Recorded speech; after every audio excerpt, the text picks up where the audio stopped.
We have, That 6:04. Close it? we don't have our water boxes this time, do we? Some of it, yes. I would appreciate it. One of the other one. We'll move on to roll call.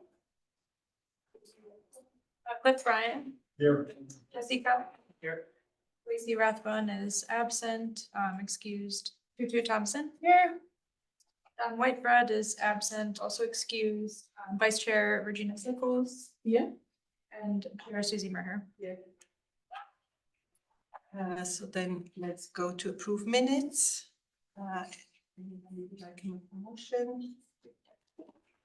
I move to make a motion to approve the minutes from the last meeting. And I'll second it. Good. So let's move on to 4 then. Sorry. Oh, Say sorry. all in Favor. all those in favor to approve the minutes? All opposed? So 4, then oral communications from the public. Do we have any? We do have numbers from the public online. Anybody wishing to make open public comment at this time, please raise your hand or hit *6. Not seeing any raised. And this might be a good moment to read what is doing at the committee meetings right now. Recently, regional and local elected and appointed bodies have been subjected to disruptive, racist verbal attacks by anonymous callers during virtual public comments. The city of Mountain View is fully committed to racial, religious, and cultural equity and justice as we strive to create a welcoming, safe, and inclusive community for all. This advisory body welcomes respectful and non-threatening public comments regarding matters over which the advisory body has jurisdiction. Comments deemed otherwise pursuant to the council code of conduct and the government code may be grounds for immediately terminating this comment.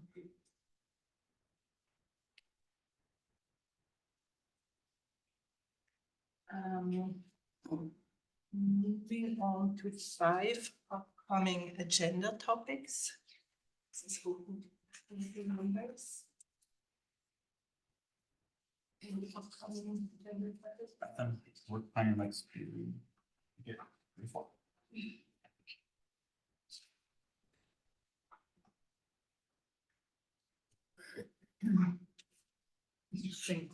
And maybe this be a good moment, since Cliff asked me to remind everybody the order we should discuss items, and we have, when we are voting on something, would be staff presentation, ask questions, we ask questions, then we open it to the public, and then we start discussion.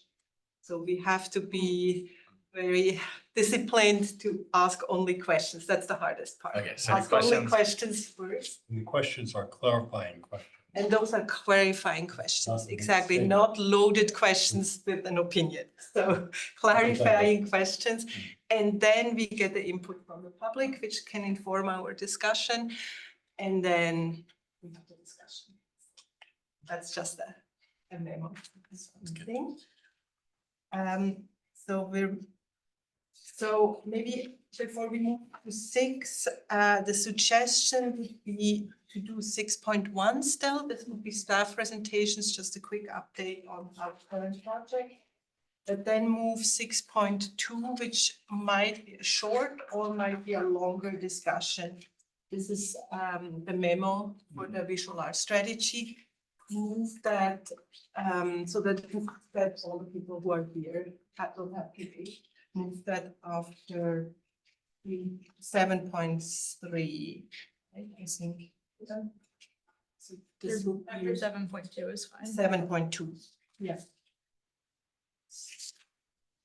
We have to vote on that, or just Is there consensus among? that be fine with it? Sure. Be fine. Okay. Sounds good. So we'll move to 6.1 and then we'll move right to 7.1. Okay, so for the capital improvement project updates, the only updates we have right now are Evelyn Park, project 2160, and Villa Chiquita Park, project 2161. Those are both going, the BDC's recommendations are going to the city council next week on May 14th. I don't have any updates on the buttons.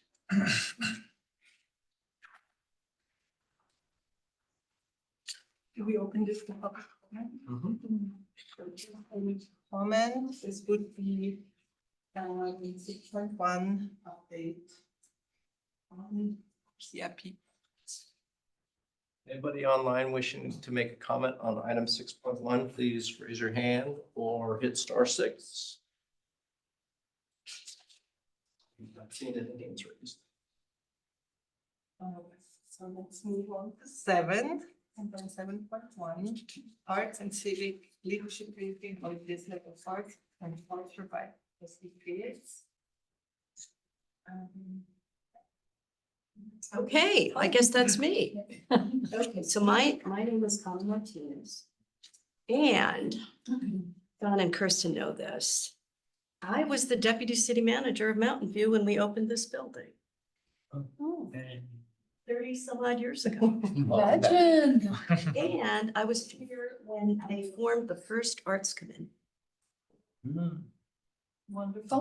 Welcome. I was also the planning director here and the general services director. So I was the general services director when we opened. So I have deep roots in Mountain View. But I suspect that everyone in the room has a love for the arts. That's why you're on this committee. And so what Kirsten and I talked about is that there would be some background information that I could share with you all that might be helpful for as you enter into this planning process or finish this planning process. So anyway, that's why I'm here. Is that right, Kirsten? Is that a good way to put it? Okay, so first I'm first going to spend just a couple minutes on who SV Creates is, who the organization is that I'm representing today. And then we're going to talk about the partnership that we have formed with Mountain View and several other cities and why we formed those partnerships. And I'm going to give you some background on, we've done a lot of research on our arts ecosystem in Silicon Valley. And so I'm going to share some headlines, highlights of that. I'm going to leave this document. And Kirsten, did you ever share this with them? This is the Business of Arts and Culture. Does this look We've got familiar? one, yep. See that. You've seen it online? So if anyone wants a hard copy, you can leave with one if you'd like. Okay. So I'll start passing this out. So you have a lot of this information, but my hope is that we can actually chat about the information. So you can just pass that around. Don't feel obligated to take one unless you really want one to share. And part of the reason I love to do these briefings is that I believe that every civic leader, volunteer or staff, should understand who we are as a region and the ecosystem that serves our community. And I know you guys are trying to figure out what role Mountain View has to play in this constellation of support for the arts. And so hopefully some of what I share will be helpful in that deliberation. Okay, so then after I go through some of the research that we've done, the highlights, then I'm going to talk a little bit about some of the public policies that cities use to support the arts. And that's sort of the opening for discussion. Does that sound good? Okay. So starting with who we are. We are a 501c3 nonprofit that covers the county of Santa Clara. Silicon Valley Creates. In January, I stepped down as the CEO. I am the founder of that organization. I merged two organizations called First Act Silicon Valley and Arts Council Silicon Valley. That became SV Creates. Okay? And we do three primary things. Our mission, elevate the arts. And so we are kindred spirits with you in wanting to elevate the arts in Mountain View and within the entire region. So what do? We are capacity builders of the ecosystem. Every year, we process about $1 million in grants to our local arts organizations, some of which are in Mountain View. We have grant programs, we do the research, we have workshops, we have conferences, we bring leaders together to learn from each other, and we also coach arts organizations. So we call ourselves venture culturists because thank you, I have one smile. It's sort of like when in Rome, right? Absolutely. Lingo. Whatever works, that's my philosophy. We surround the organization with the tools and services and some money as well. We also try to raise the visibility and voice. Have you heard of Content Magazine? Okay, I brought some extras. Now I realize that I brought a bunch of them and some of them are old. I'm gonna pass it around. You can take one. But as Kirsten knows, all of the committee members will, when she gives us your information, you will be given a subscription. So you'll be getting those at home or wherever you designate that subscription. So that's probably the next issue we publish quarterly. What content is to us, it is a media, a storytelling platform. And we really tell the stories primarily of artists.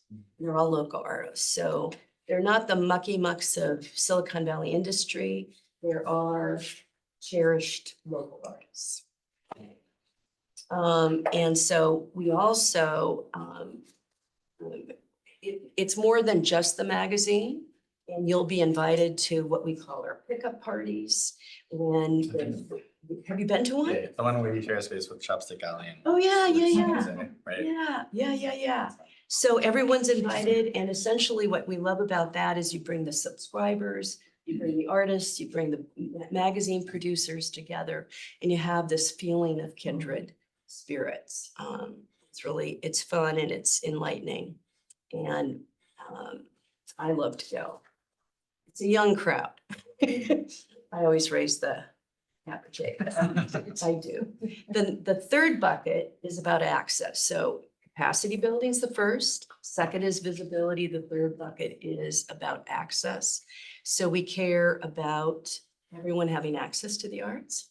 We do a lot with children's programs inside schools and after schools. We're inside a juvenile hall.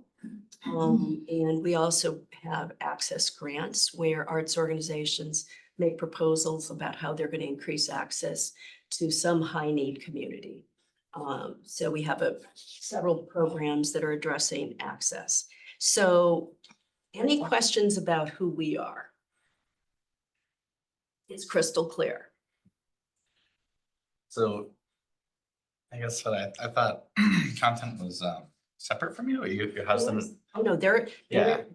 we're the publishers of content. Okay, but content is its own organization as No. well, or no? Oh, okay. It's the pub- think of it's it just as a division. It's the name of the SV. publication. Yeah. Got it. Think of it as a division of SV Creates. Okay. It started out as its own, and then we merged. And we supported we provide all the infrastructure and yeah. Do you know Daniel? Daniel Garcia is the founder.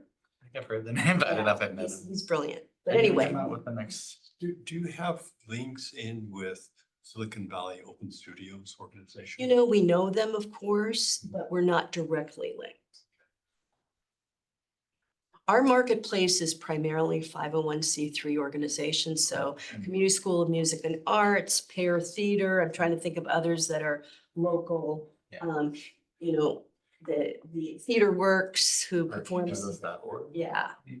Pardon? There's one called artchangesus.org. That's a little one. I found out about them recently. So. Yeah, so we have about 100 arts organizations in our portfolio that we nurture, steward, lift up. Okay, so enough about that, unless you have another question. Is this okay to ask questions along the way? How much time do I actually have? think we talked about maybe. Okay, okay, well, This yes, is not just visual art, right? It's performing art as well. Oh, yeah, music yeah. As well. absolutely. And do you publish one of these every 5 years? But every 5 Okay, years. so next one, 2026. Yeah, Have yeah. you started research yet for that? Yeah, So- we're starting to form some of our teams and and our questions, but yeah, the 5 years go by fast. Yeah. Okay, so so municipal strategy, I think this is, you probably saw this, but others haven't. So as you can probably imagine, a lot of SV Crate's work was San Jose centric, simply because of the size of the 501c3 arts community there. And our board, our staff, we made a deliberate decision, a conscious decision to expand and to develop relationships outside of San Jose. So we started talking about it in 21. And then, of course, this was all during COVID, right? So we talked a little bit about COVID. But I ended up having the opportunity to present to all the city managers. And I guess it was in 2023. And as a result of that, we started to develop these MOUs, memos of understanding, with the various cities, and we're up to 10, which is really exciting. I have 5 to go. And then we also launched as part of this strategy, this gathering of municipal arts roundtable leaders. So some of you were there. I think you were the only one on this committee. Yes, we gave 4 slots in Kirsten, yeah. So anyway, that is designed to hold these conversations, share best practices, share information, have a dialogue, and also, inspiring presentations from you. So next one is in June. I think it's going to be held at Adobe. We're also trying to move it around. First one was at Google, so in your town. And then the next topic is actually connected to what you're doing, which it's all about public policies and funding mechanisms. So I'm sure someone will be coming from Mountain View, so we'll see. We can't invite everybody, but we're trying to keep to 4 people per city. I think exceptions can be made, so we'll negotiate that. And then we're also trying to customize our support, because every city in Silicon Valley actually is different. It's gonna have a different culture, a different vibe. I don't know Mountain View of today. I knew Mountain View of 30 years ago. Anyway, so that's kind of why we're here. And once again, to hopefully spur some thinking as you enter into these conversations with the council. Okay, so now let's go on. So maybe I won't spend so much time if you've all read this and studied it, but I think I'll give you my headlines, which won't be necessarily on that. We don't look like the rest of the nation when it comes to the arts. We don't. And we've done enough research and comparisons to verify that. We don't have, relatively new region, fueled by Silicon Valley, dramatic growth over, a few decades when others have centuries behind them, right? So we're a new community. I think one big difference is that in many ways, the suburbs of Silicon Valley grew into the city as opposed to the city expanding to the suburbs. So one of the, I remember when I was here in Mountain View, San Jose was sort of the elephant, what do they call it? The elephant, not the elephant in the, maybe, yeah. Maybe that is the right. And because the north doesn't feel connected to the south. When you live in the suburbs in Chicago, Chicago's your city. Not the case with San Jose, right? Now some in the south of San Jose may feel more connected, but I think you know what I'm saying, right? So anyway, we have no large institutions. And when we did this last study, we had grown to over 1,000 501c3 nonprofits, which sounds like a lot. And the truth is that every region has a lot, but all other regions have large institutions that sort of have a, it anchors the ecosystem, if you will. And I used to be the head, if anyone go to Children's Discovery Museum ever? I ran that for 6 years, about a $7 million operation, 400,000 visitors. That's a big organization in Silicon Valley. The rest of the country, that's a mid-size. Okay? So our large institutions here are mid-size compared to other cities or other regions of our size. But then think about our significance, the global significance of this region. And so, but we're still young, I often say we're sort of a gangly teenager when it comes to community development, in my humble opinion. So we have unique challenges here. So anyway, you get the point here. We have no large, we can go fast here. But we're also a startup culture. But I think this was, the data, I love it when data surprise. I've been studying this forever. It still surprises me. Look at that steep. And if you go to the next one, these are startups. This is the breakup. This is not in this. So this is one new one I'll have. It's not in there. Look at the ethnic changes starting in the 60s to 2020. How it's dramatically shifted in terms of it's the demographic shifts of Silicon Valley. We've attracted people from all over the world. And when you think about all those small nonprofits, and 70%, I maybe didn't mention this, but it was in the study, are under $50,000 in expenses. It's somebody's project or program. It's not a real organization with real staff and real funding, and revenue. It's somebody's project, but so much of it is culturally specific. And things start that way.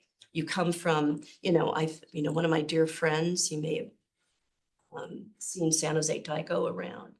Everyone's seen San Jose Taiko. Phenomenal. Founded 60 years ago.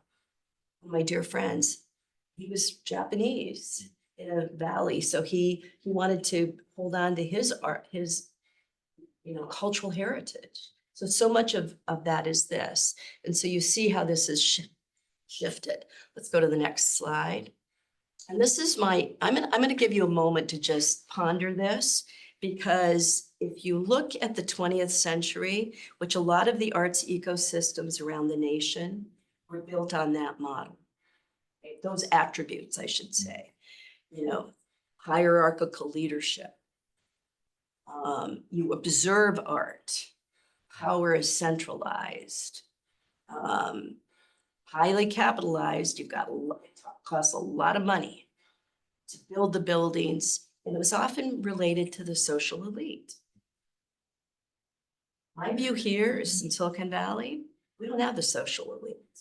Of course, we have very wealthy people, they're technology elite. We're male-dominated engineering culture. Got lots of geeks out there. I say that lovingly, but that impacts the demand for art and the demographic shifts, the breadth of our diversity. So, you look at Miami, they're very diverse, but it's diverse among the Latino culture. Here, it's the breadth of diversity. And then, so arts were associated with status, and now they're more about cultural identity. And here's my favorite one. It's about relevance. The arts here is about relevance. And the quote I use, it's actually mine, I quote myself, is, see if I can get it straight. Relevance trumps excellence, knowing that quality is always relevant and often relative. So your audience determines that. See what I'm saying? It's whether it speaks to them. And when you have the breadth of diversity here, you don't have one solution or one art form or one culture that dominates the arts. Does all this make sense to you? Okay. Any questions? Let's see, what's our next slide? Before we move on, any questions about the research? Any surprises? our entire ecosystem, entire value fits into 2 or 3 large institutions in New York. Well, we have had examples recently of major art galleries like Gagosian trying to form a branch in San Francisco Yeah. and failing. And we went back to LA. And it's like a kind of comment, I see it as a comment of the arts. Yeah. The arts is valued in this Yes. environment in the way that money values the arts. Yes, You know, to your point, it's not Yes. in their Yes. DNA at all. yes. And so our challenge is how do we awaken that? So So that I'm glad you brought that up and I'm gonna, I mean, when we touch on this, I will talk a little bit about that. Because I grew up in Minnesota. Anyone been to Minnesota? Okay. So you have, John? So you may not know this. Largest per capita investment in arts donated. Philanthropic donations to the arts in our entire nation, per capita. DNA, it's in their DNA. And you also have companies that are, I associate this too with the different industries. You have companies there that are consumer companies, multi-generation. People have deep roots in Minnesota. You don't have a lot of transient, you don't have a lot of, I'm sure, you know, I'm not saying there isn't diversity. Of course there is. But do you see what I'm saying?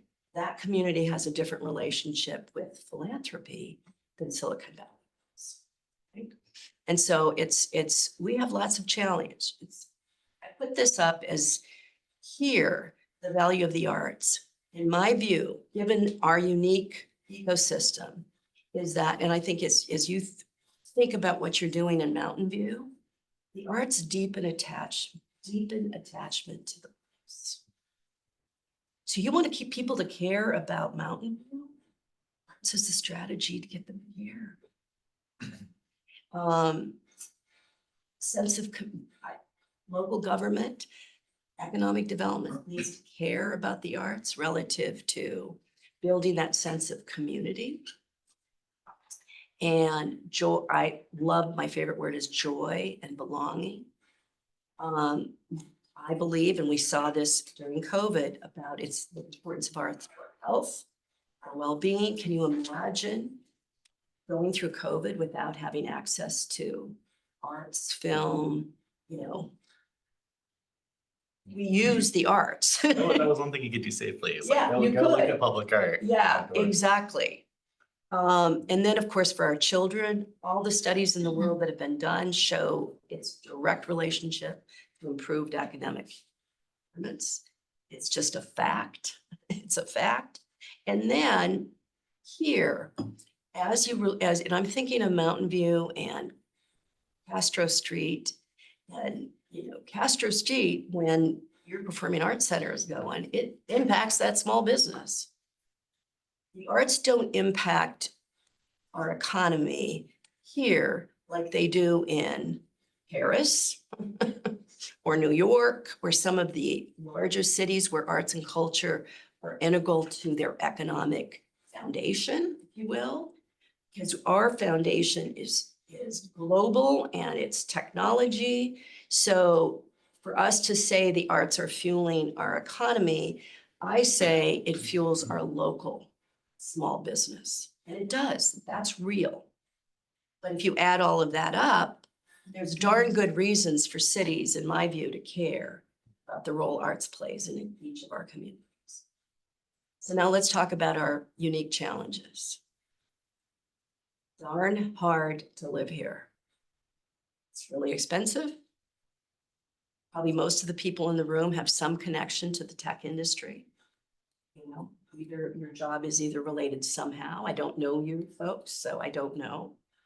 But it's really a hard place. And the affordability is not only for, the residents to live here, but can artists make a living and living here? Or the arts organizations finding space, for gosh sakes, and paying for that space.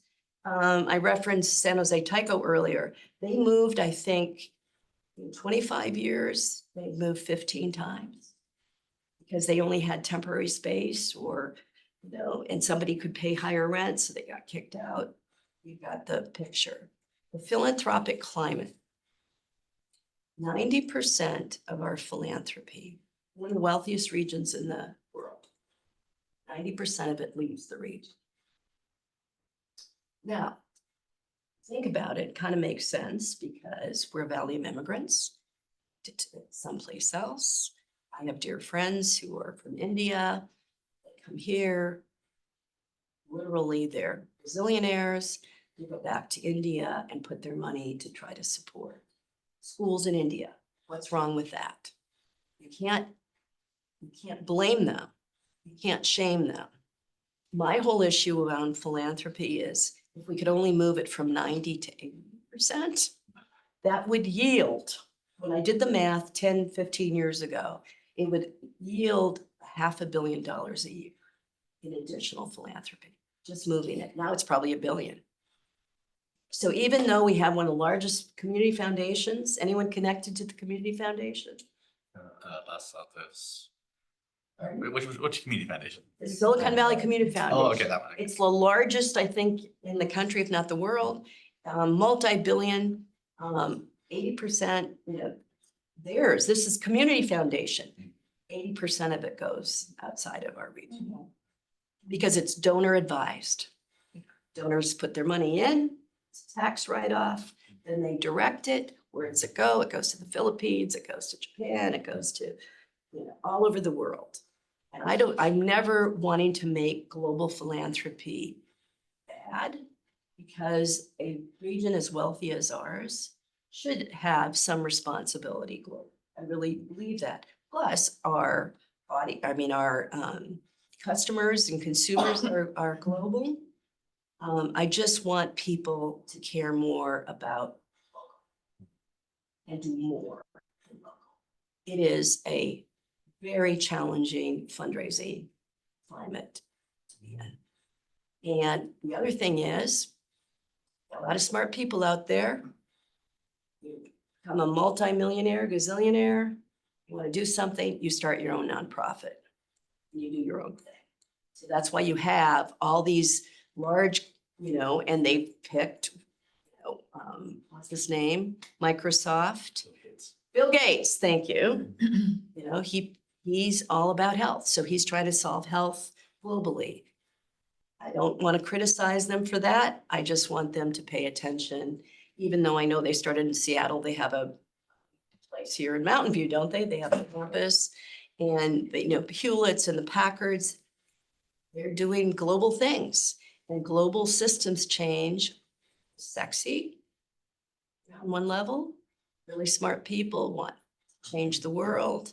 And my retort is always the foundation on which you made your wealth is this community. It's true. You need to support the community. And I believe arts is not the only priority, but should be an integral part of, it should have a seat at the table. It should be considered an important part of the local investment. And that's from, you know, I'm speaking to philanthropists, but also I believe that for municipalities. Right? So let's see. So why did we, what are we trying to do? Now, you may or may not know this, but the influence at the state level for arts funding, the dominant factor is LA. And then the next one is San Francisco. And San Jose and the Silicon Valley region were sort of in our infant stages. But I believe that if we create a network of people who care, like the people in this room, you have to start with the people that live here and you leverage our collective strength. That we're better, we're stronger when we advocate for our share at the state level and the federal level. And we've started to do this. And we've had some success, but LA and San Francisco are decades ahead of us. And it takes, you got to do the work. That's the thing, you have to do the work. So part of, bringing us all together is to actually strengthen that collective, collective advocacy. The other thing is what you're doing and what we've started to do with the roundtable. We have a lot to learn from each other. There's no silver bullet out there. There's no one strategy. Every city has something to offer. And so I think we've felt that in our first two roundtables. We felt really good, like there was that sort of sharing. And that we can inspire each other. Okay, then it's also about our story. So when I mentioned content, we are committed. That 30% of our stories. Now remember, 95% of our stories have been San Jose centric. We want to move to 70% and 30% come from artists outside of San Jose, which means we're always looking for you to help us find who are the Mountain View artists that need to be covered in our beautiful magazine and tell their story. So that's about, we strengthen our story and then we lift up the voices of the arts. And then cultural priorities. Again, we're not trying to define your cultural priorities, impose upon you what they should be, but we want to help support you in achieving them. Okay. So the last one. Okay, so money. Everywhere I go, everyone I talk to, even in Minnesota, nobody thinks they have enough money. Nobody does. And then when it comes to our philanthropy locally, everybody thinks everybody else is getting the money and nobody's getting the money, right? So we have these challenges to overcome. But the role of municipal government has a role in helping to fund the arts.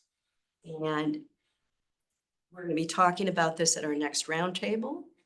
But there's also public policies that impact the health of the arts, the focus. So you guys are in the middle of that conversation right now, I understand. So you have cultural plans or art master plans. I've looked at your work plan, so you're part of the, democracy in motion, working on your local master plan for the arts, okay? Probably the next two are the ones, and by the way, I don't market myself as an expert on all of this. But these are my experiences of living and working, for the last 30 years. Public and private percent for art is one of the primary funding tools that cities use especially for public art. It's not exclusively public art. You could write it in a way that it's more broad than that. What do you have now? Do you have any percent for public, not for private? The ceiling. Yeah. Now, what I will say, and I have no idea how John and Kirsten feel about this, but developers don't want to pay more money to build their buildings. They may not fully appreciate the value that arts brings to the community that could actually impact their employees and the value of their buildings and they may not, they have an argument. What I will tell you is that when people start talking about, we'll put a volunteer plan in place. I've never seen it work. Maybe you have, John. I literally was in the middle of a conversation with the current head of economic development in San Jose with a private entity that was going to do all this huge, big plan. Nancy wanted me there to sort of be the spokesperson for the arts. And they thought there was a percent for the arts. So they were there to talk about what they were going to do. They heard there wasn't. Conversation closed. I'm just telling you this. I don't know how your council feels about it. It can be very controversial. It is the primary source of income that cities use for public funding. Okay. Some have private. Your city to the north, Palo Alto, has private. There's been a lot of development there. Their public art program gets funded through that, about $1 million a year. That's something. Okay. So the other is transient occupancy tax. Have you heard of the TOT? You pay it when you go to a hotel. You get surprised by that bill that you thought was only 200 a night, and all of a sudden it's 250 or whatever. I'm doing the math right, but Yeah, that's most anyway. of San Jose's public art money, right? yeah, well, San Jose has a 2% on public projects. That's the primary source for their public art money. They have a multi-million-dollar grant pool for investing in the local arts organizations. That's primarily TOT, transient occupancy tax. It's millions, you guys, for that. I mean, it's millions. We get, SV Creates gets the county TOT in the unincorporated areas, and that's up to $1 million. So once again, that's not nothing, which is a double negative, right? Not nothing. It's something. Okay, so the other role that cities have, clearly there are fees associated with cultural events that can either stymie the production of a cultural event or encourage it. Okay, so the city has powers to make it easier or harder or more expensive or less expensive. These are conversations that local governments can have, and their decisions are made locally, right? And priorities are set. And where you prioritize your money is a big deal. And it tells you what kinds of things you value in your community. Now, what my belief is that San Jose pretty much has the market for the large cultural facilities. And you have your Performing Arts Center, but it's not like Mountain View. Maybe you guys can argue with me. It's not like you're going to go off and build, a lot of culture. They're really, really expensive, right? Really requires a lot of, Mexican Heritage Plaza 20 years ago was a $30 million, $35 million. Children's Discovery Museum was, I think, a 30 million. I mean, I don't know if John, you used to be there, you may remember these numbers, but you see what I'm saying is that's a huge commitment. But things like murals, public art, festivals, cultural events, providing cultural facilities. I was here when the city made a decision to support Community School of Arts and Music. And you have a relationship with them that made it affordable. See, that's public policy in support of the arts. Okay. P bids or H bids. Do you have a P bid here, John? We have, it's called a BIA, which is not a formal. BIA is a business improvement area. Mhm. There's been some consideration and discussion about actually doing. That's just. Yeah. So that's often a funder of especially smaller projects in a downtown area or a main street where there's a dedicated percentage of this P-bid, which is an improvement district, goes to, art installations, murals, and so on and so forth. So it's a funding mechanism. H-bid is a larger scale, meaning it usually is on a regional or county-wide or that can be a subset. That's when the hotels self-tax. Now, what interest does the hotel have in the arts? The assumption is there's a nexus between having something to go to and staying overnight, right, in their hotels. So that's a business decision and investment for them.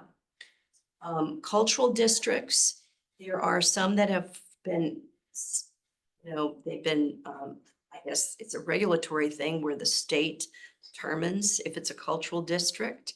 And there's been success in some of the regions. I think as we speak, there, the east side of San Jose is working on a cultural district designation near the Mexican Heritage Plaza. And that opens some doors for grants and some public funding at the state and federal level. So that's something to consider. Dedicated facilities. I mean, it was a big deal when Mountain View decided to build the Performing Arts Center.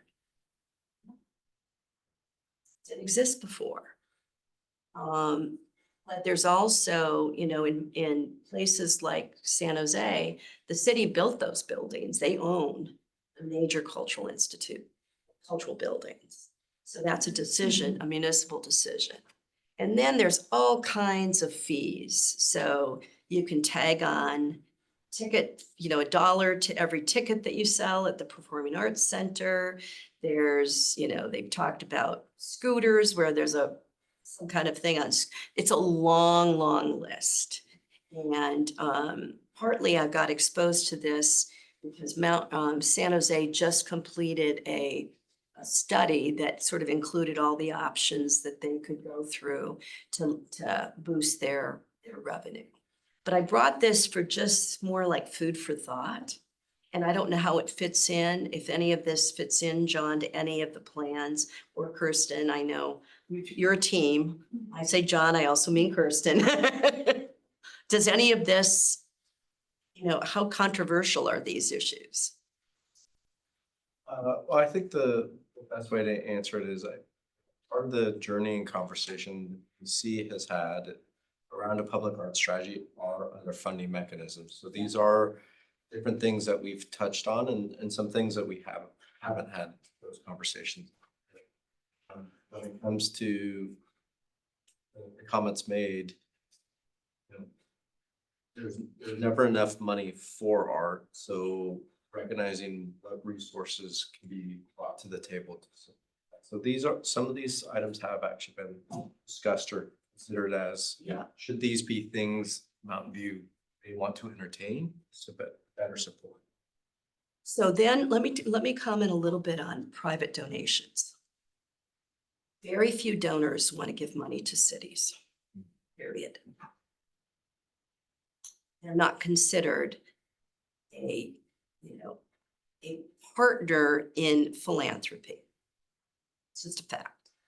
Now, that said, there are arts commissioners and who want to do little projects, and they develop their little fundraising strategy, which we're not talking millions of dollars here.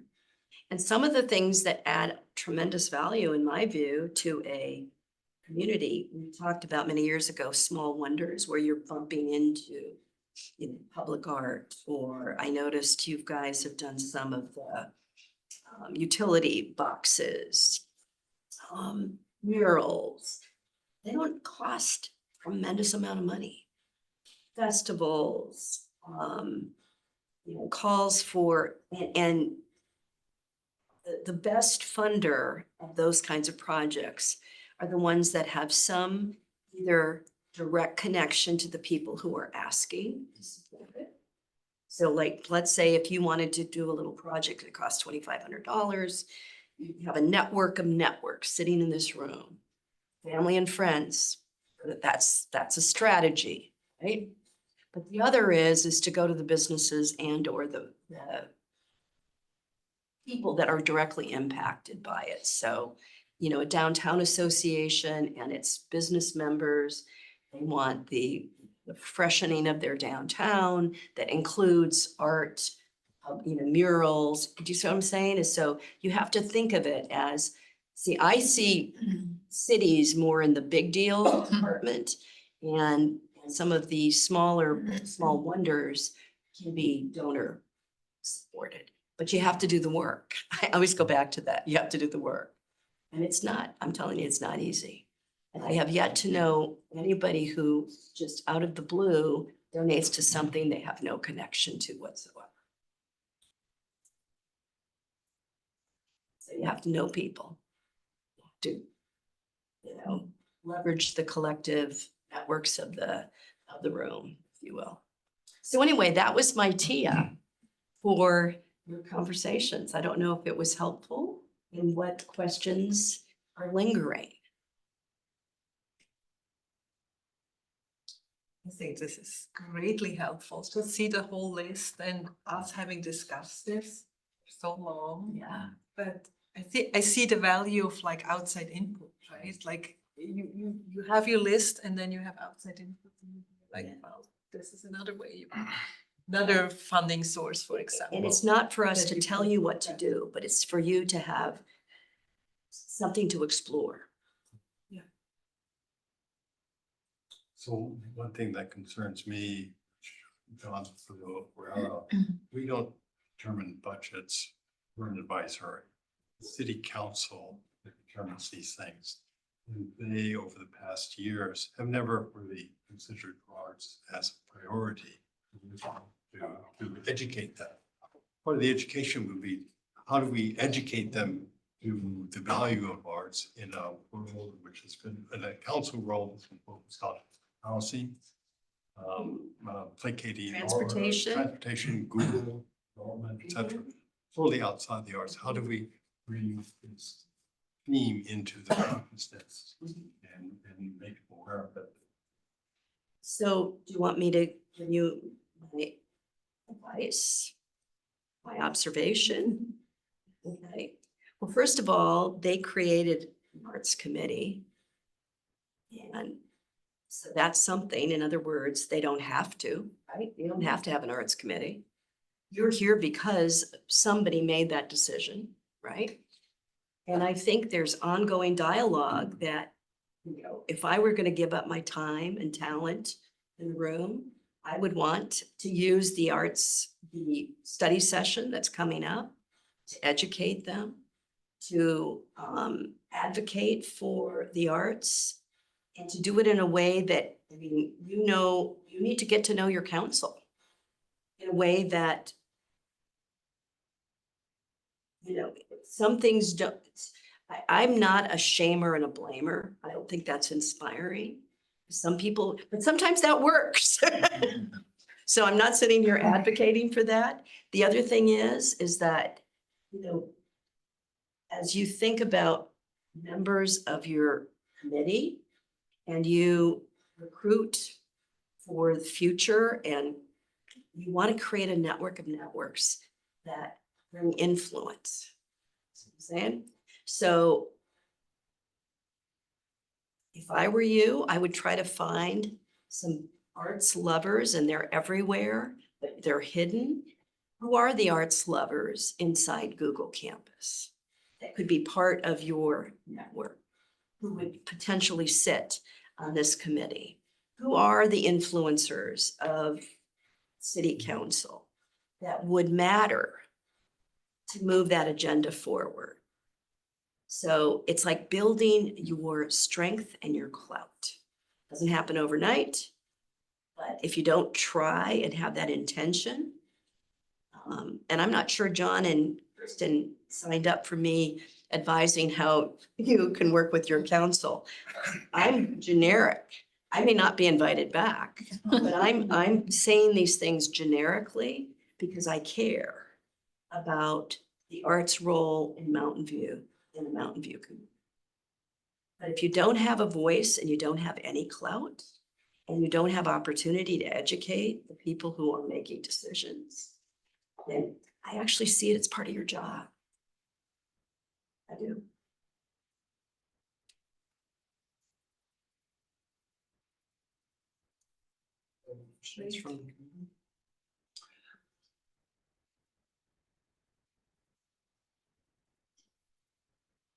Anybody else?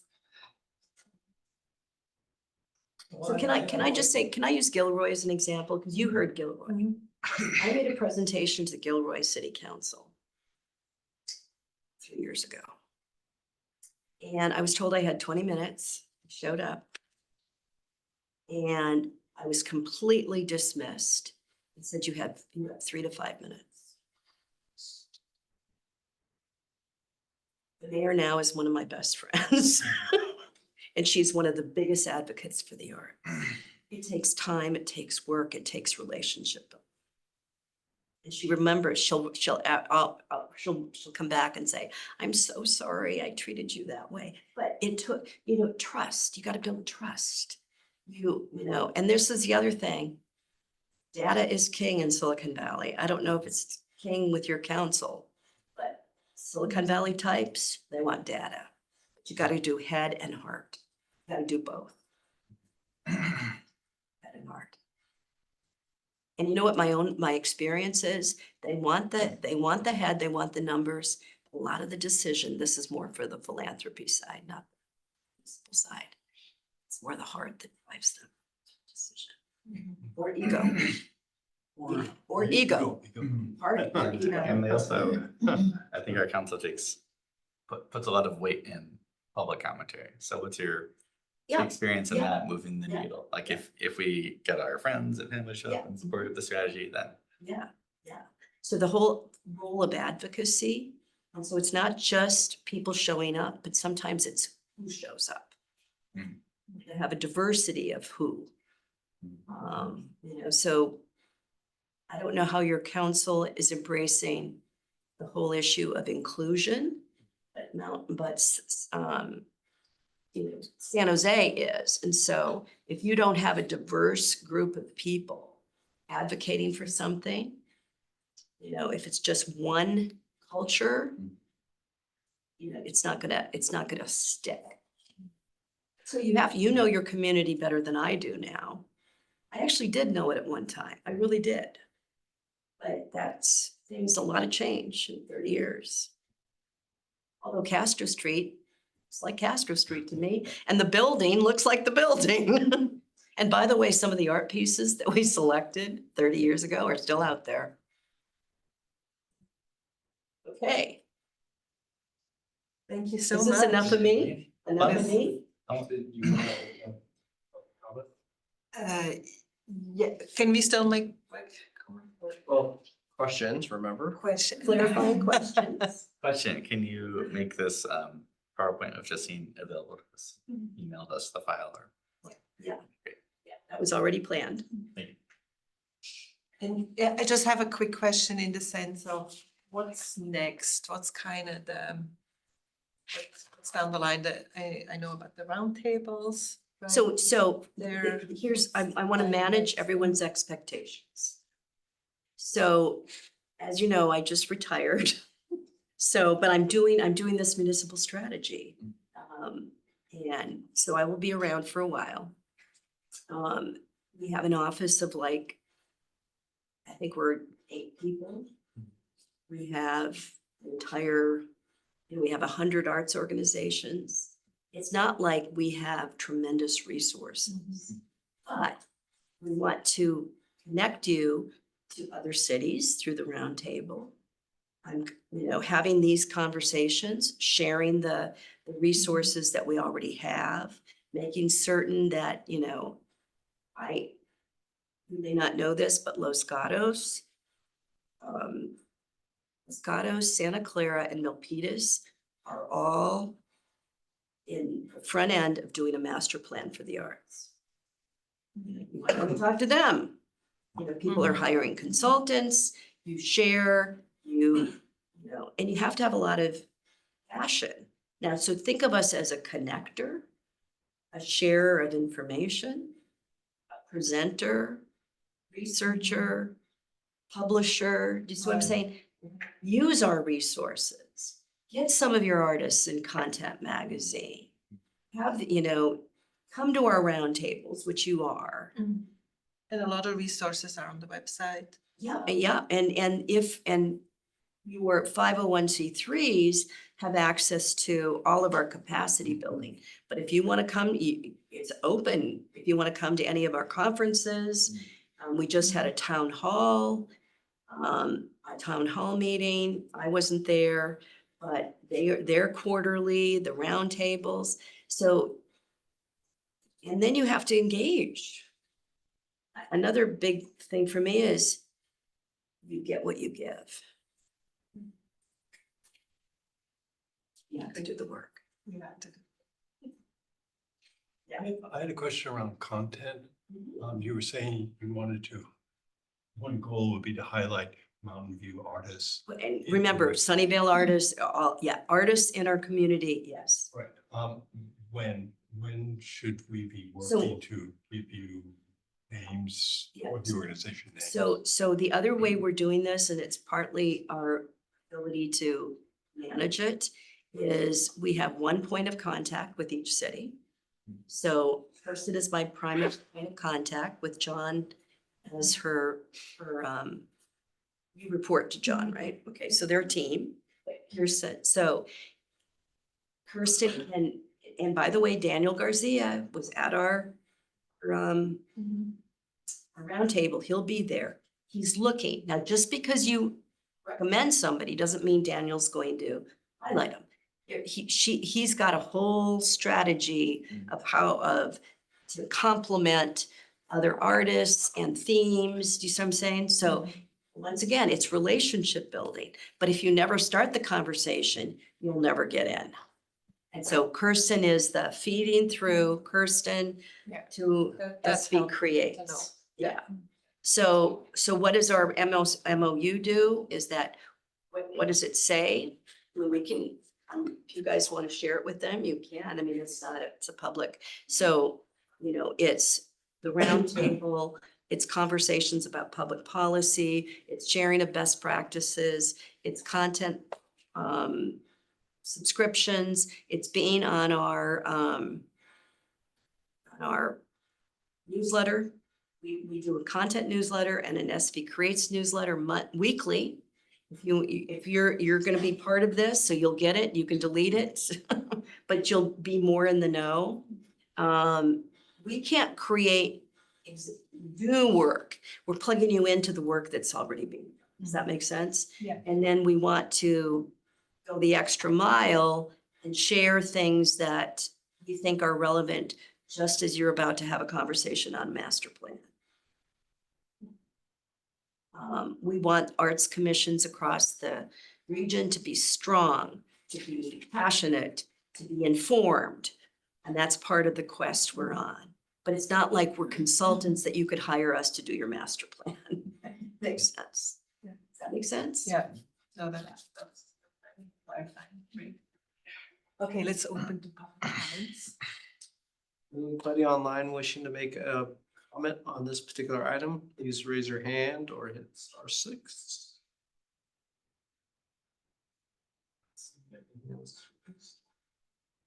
Open up for discussion or? Discussion, Or in any more person. comments? I think it's just wonderful that you're there, and that you reached out to include us, because we have an organization that helps lift the arts in the whole valley. So, kudos to you. Thank you. And It's then, the right we- time for us. The now, right time for us, and this is, you need to help us engage and help give us advice on how to raise this topic within the community. No, I just remembered something. Can I share this? Yeah, and we did have someone raise their hand for. Oh, okay. And then we could do that. Nicholas, you can go ahead and speak. Can you hear me? Hi, everyone. My name is Nicholas. I live on California Street, and I'm very happy that we're working on a public arts strategy. I think that it's important to keep in mind something that was brought up during the presentation. Public art has the ability to activate a local economy. And since the city is working on its economic vitality plan, feels like the public art program should go hand in hand with it. Thank you. Thanks, Nicholas. No, and I think it's it's perfect timing that you are here, because we have been working for, Yeah. on, We're kind of on this. closer to the finish line, but this You is know, good. This is Developing encouraging. Well, Chapter. What I wanted to share Not like I'm saying. is when you said that, you started to say that perfect timing. I never met your city manager. That's right, Kimbra? Is it Kimbra? And she was at the presentation I did to the city managers. And I'll admit, it was hard to get a reaction out of them. They all looked stern. Now, by the way, I was on the path to become a city manager. So I feel like I actually can communicate with them. But they were like, so then afterwards, Kimber came up to me and said, this is the perfect timing for us to engage. I was excited. So I think you leverage that moment when you have leadership in place that thinks it's the perfect. And you know what? And also think about this idea of big deals and small wonders. A lot can be done in the small wonders. Add a lot of texture and identity and inspiration to your local. It doesn't have to cost millions of dollars. And somebody who's managed a cultural facility, 55,000 square foot facility, it is not for the faint of heart. You do not want to be overburden your community by going too big, too fast. So before you do any of that, please come and talk to me. And it's not that I'm trying to dampen everyone's excitement. You know, in Milpitas, we had the sweetest chair of the Arts Commission there who had all these grand plans. And every time I sat and talked to him, I said, John, because a lot of what he wanted to do, it's exciting, but you have to execute. Execution is, when it comes to real change, execution is everything. So think it through. And you can have the big conversations, and you can have the master plan guiding you as a framework, but don't forget to get some wins along the way early. And that helps build excitement and to diversify the network of people on the committee. How many slots do you have? 7. 7. And think about your own networks, what you can bring to the network of networks. And I appreciate you. Public comment real quick. Was I closing public comment? Did we close public No, you comment? can comment. Okay. One of the things I'm curious about just about the presentation and for the community, I sit on the Performing Arts Committee, I'm vice chair, but as well also I'm 5th generation Mountain viewer, Mexican American, come from a family that was working class, also has blue collar, white collar as well. And I think one of the things that also to consider that I'm really curious in the city of Mountain View is the affordability aspect as well. And the thing of when the concern that comes to me as a committee member and also as a citizen living in the city is how also which art we display from our city. There's a huge issue with the affordability as someone who is an artist themselves, is a music educator, and kind of what art we decide to display. I think we also need to be strategic in that aspect of making sure that we will to be strategic in what art and culture we are preserving, because there is the option that we do not end up having the diversity in our city with the way that our demographics are moving. And so that's just a consideration. And I'm kind of curious what SV Creates has been saying in regards to preserving different cultural aspects in Silicon Valley, because we know that's a valley-wide issue, and kind of the recommendation there as well, which is kind of an undertow that's in the presentation as well. Of course, building relationships, but building relationships with the population that is leaving is a difficult thing to do. Yeah, so we have and a lot of this comes down to the issue of equity. It does. And housing for sure. I mean, Well, like, and housing so, It's also an equity issue. right, It is. absolutely. So we do, I mean, our organization has done what many have done. We did an equity audit of everything we've done. And we rebalanced our portfolio based on what we did. So our funding is through the lens of that. Cities can do that too, but you have to have the political will to do it. Okay, so we had the political will, and we did. And so now we're operating differently. And so our portfolio is filled with the broadest diversity you could possibly imagine of groups that we fund. Now, that's not a direct answer to your question because we don't do public art installations. We support the artists who do. You see what I'm saying? Yeah, no, just a consideration also wondering in how, what we are doing regarding the equity in our choices to Yeah. create different programming as well, certainly is a. Yeah, so Mountain View will have their own answer. That was my answer. Okay. The other thing that comes to mind is that, you know, a lot of the companies I'm thinking about, I'm sure, I know Google, who else are your big ones here? LinkedIn, yeah. Do it. Microsoft, yeah. Most of these companies they have their own internal groups that are about cultural identity and heritage. And it's almost like if you could tap into some of those groups who then become advocates for the culture that they represent, so that they could also potentially become funders of something. See what I'm saying? So you got to develop relationships with the people that would care about what you just said.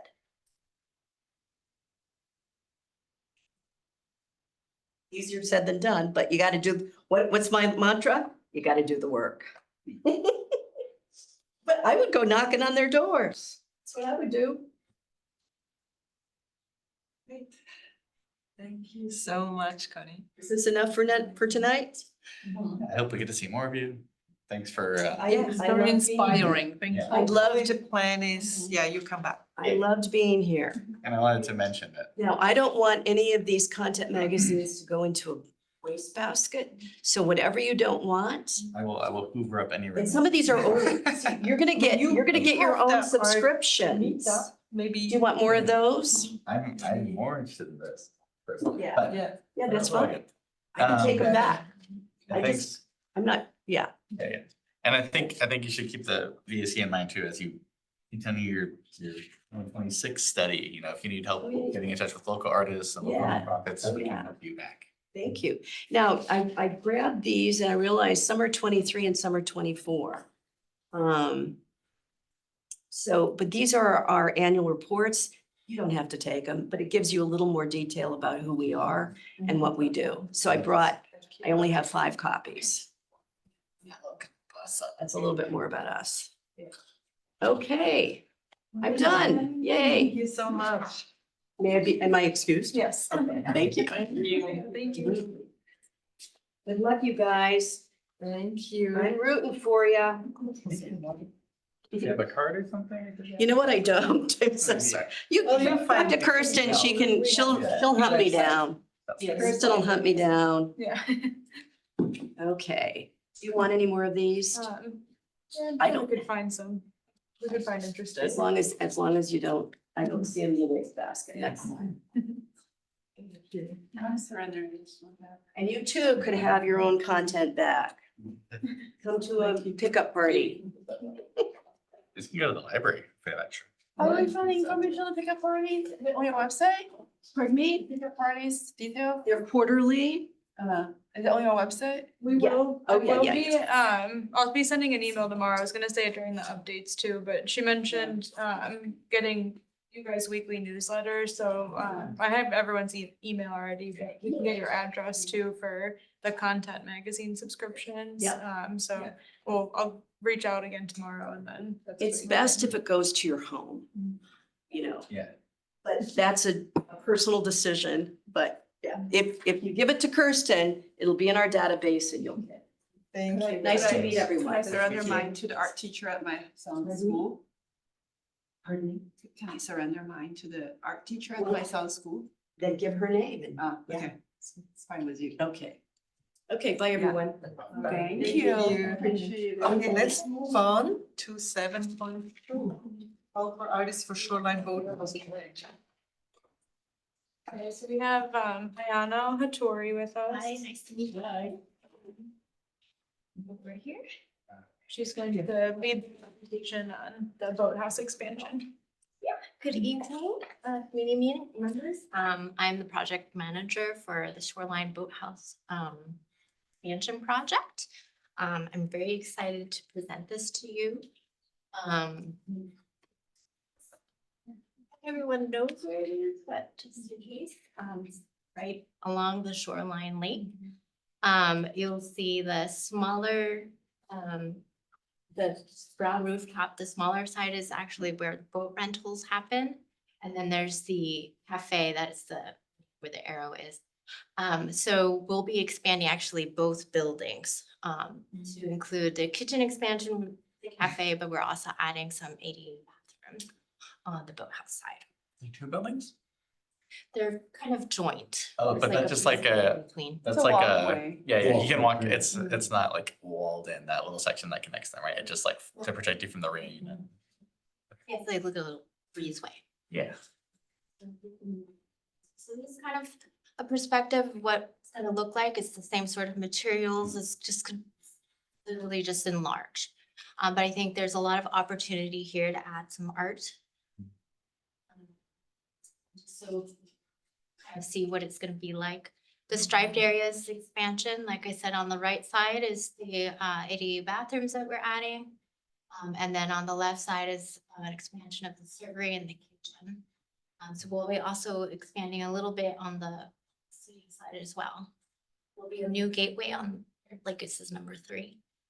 And some benches and some added landscape.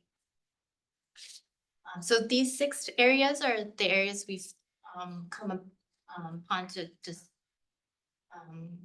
suggest for the different public arts. Number 1 is the concrete pathway. It's actually an entrance from the lakeside. So we are thinking something like a mural on the ground. You have to be flush with the concrete that will be sitting in there. Number 2 is the back to a new bench seating. It's just stone right now and follows that, but we could also put something inset in there, maybe mold something in there. What's the budget for this? Oh, $229,200. It's quite substantial. It actually includes some the 2% fee from a different project that we couldn't have any public art located in, so. Was that the fire? Yes. Okay. So we're very excited. It's along sort of, it's in the shoreline area. This is more of a public use, and I think we'll have a lot of people coming over here instead of firehouse. So I think this is a great project to incorporate all these. Number 3 is the wall adjacent to the new gateway. There's a trellis that comes on the right-hand side between the boathouse and the cafe right now. And so we're gonna do something that's more substantial on the left side, since this is more of a new entrance from the parking lot. There's a new bench on number 4. That could be an art piece. I think we've had excellent benches done through this public art program before. And then there's a new wall facing the parking lot number 5 where the bathrooms are. That's also another location. And number 6 is a wall facing the breezeway. Now that's actually an existing wall, but it's also kind of a dead space right now. We thought maybe that an art piece could liven up that area. So those are the 6 locations we have. And I think it's a pretty substantial budget, depending on, sorry, select some, hopefully more than one piece that can go in. Oh, yes. I also think it's a great opportunity since it's, along the lake, maybe some nautical features, boathouse. I think there's a lot of opportunity here that has that kind of setting. Is there the opportunity to put art? I'm not sure how close, is that grass, that area that like above Yeah, where it there- says south building and north building? Okay, Oh, to so put it in there? to go a little further out from the building and maybe So we're avoiding landscaped areas for some habitat reasons. All the permeable areas are considered special habitat for the owl. That So includes trails and stuff. Huh? That includes the trails because they're permeable, like the pedestrian bike trails that go. oh, yeah, we don't want to really block. Yeah. And just So every space we kind of take up from them, we'd have to store somewhere else. So we're trying to avoid landscape areas. So it's more two-dimensional. on the footprint. Oh, I mean, I think like the bench or the bench back could be probably three-dimensional. Mhm. Number one would have to be flush with the ground. Number 6 could probably maybe have a protrusion, but we just want to be careful. Be a relief, but not like a freestanding sculpture. I can't see that. Yeah, it'll be Is that right? mounted. Yeah, right. What's the problem with the sculpture in site 1? It has to be flush. To the ground, because it's the entry. Walk through there, I yeah. think, right? So So it's it's that, yeah, it's an opening between the grass area and the How seating area. wide is it? Well, there's the size of a tree there, so, but it could be, you Because know, if it's like a tiny walkway, I could see like, oh, we can't put a sculpture there because it's gonna block it completely. But I feel like we've done art in, walkways before if it's wide enough. Like we definitely considered that at the train station. Things like that. yeah, I think right now we're thinking, because it does get really busy there, and plus, they do catering and events on the grass area. So they'll have to move things in and out as well. So that's kind of our thought there. It could probably expand if it's completely flush to other areas in the seating areas, right? So long as it's not in the way. But we thought that would be a common space. Because we have so many other choices. The building. Yeah, it's not to be site one. It's not gonna be destroyed and rebuilt. It's not like the rec center or the swimming pool. The buildings. Yeah, just the there is gonna be blue expanded. striped area is gonna be added on. Yeah, So the shape and the look of it, be what's there now. almost, yeah, same. We'll get a refresh. In this photo, I mean, drawing, is that the North building is like the ticket building? Just trying to- I'm sorry, what? Oh, the North building, is that where the ticket building? The current ticketing building? I'm trying to figure out what was what. Well, where the boats are? like So the you see the writing, the North typing, the North building, you see, top right? Yeah. And pointing to this build, dwelling area. Is that where the ticketing booth right now? I'm not sure what you mean, Yeah. but this is Yeah. where you Ride the rent your boats. boats. Yeah, you pay for them. So basically what's yellow is the lake. Yeah. They have a small store in there Yeah. and that's where you can arrange for boat rentals. So it looks like we removed the little corridor in between the two buildings, right? No, that's where the little dots are. Huh? That's the corridor. And then somewhere in there is the little covered walkway, right? I'm just not seeing the covered Yeah. roof right now. Yeah, so that'll remain. Okay. I guess when I hear that amount of budget we have, I guess that's why I asked like what the budget was at first, is because like all of these individual ideas seem kind of like small budget or projects that you're talking like Why 2D. don't we wait till we get Yeah. to get through public comment? 'Cause Yeah. Okay. I'm biting at the, Yeah, we can do that. I'm biting too. Okay, well, there's one more slide and that's just sort of like the time Clarifying questions. we're thinking about for how long it will take. Mhm. Things for us to select. So I noticed that the construction begins, but it ends in 2026. So I was curious at the conflict, the discrepancy between trying to choose an artist now in the next few months, when the work's gonna get done in 2025, 26. Seems like it's a huge gap.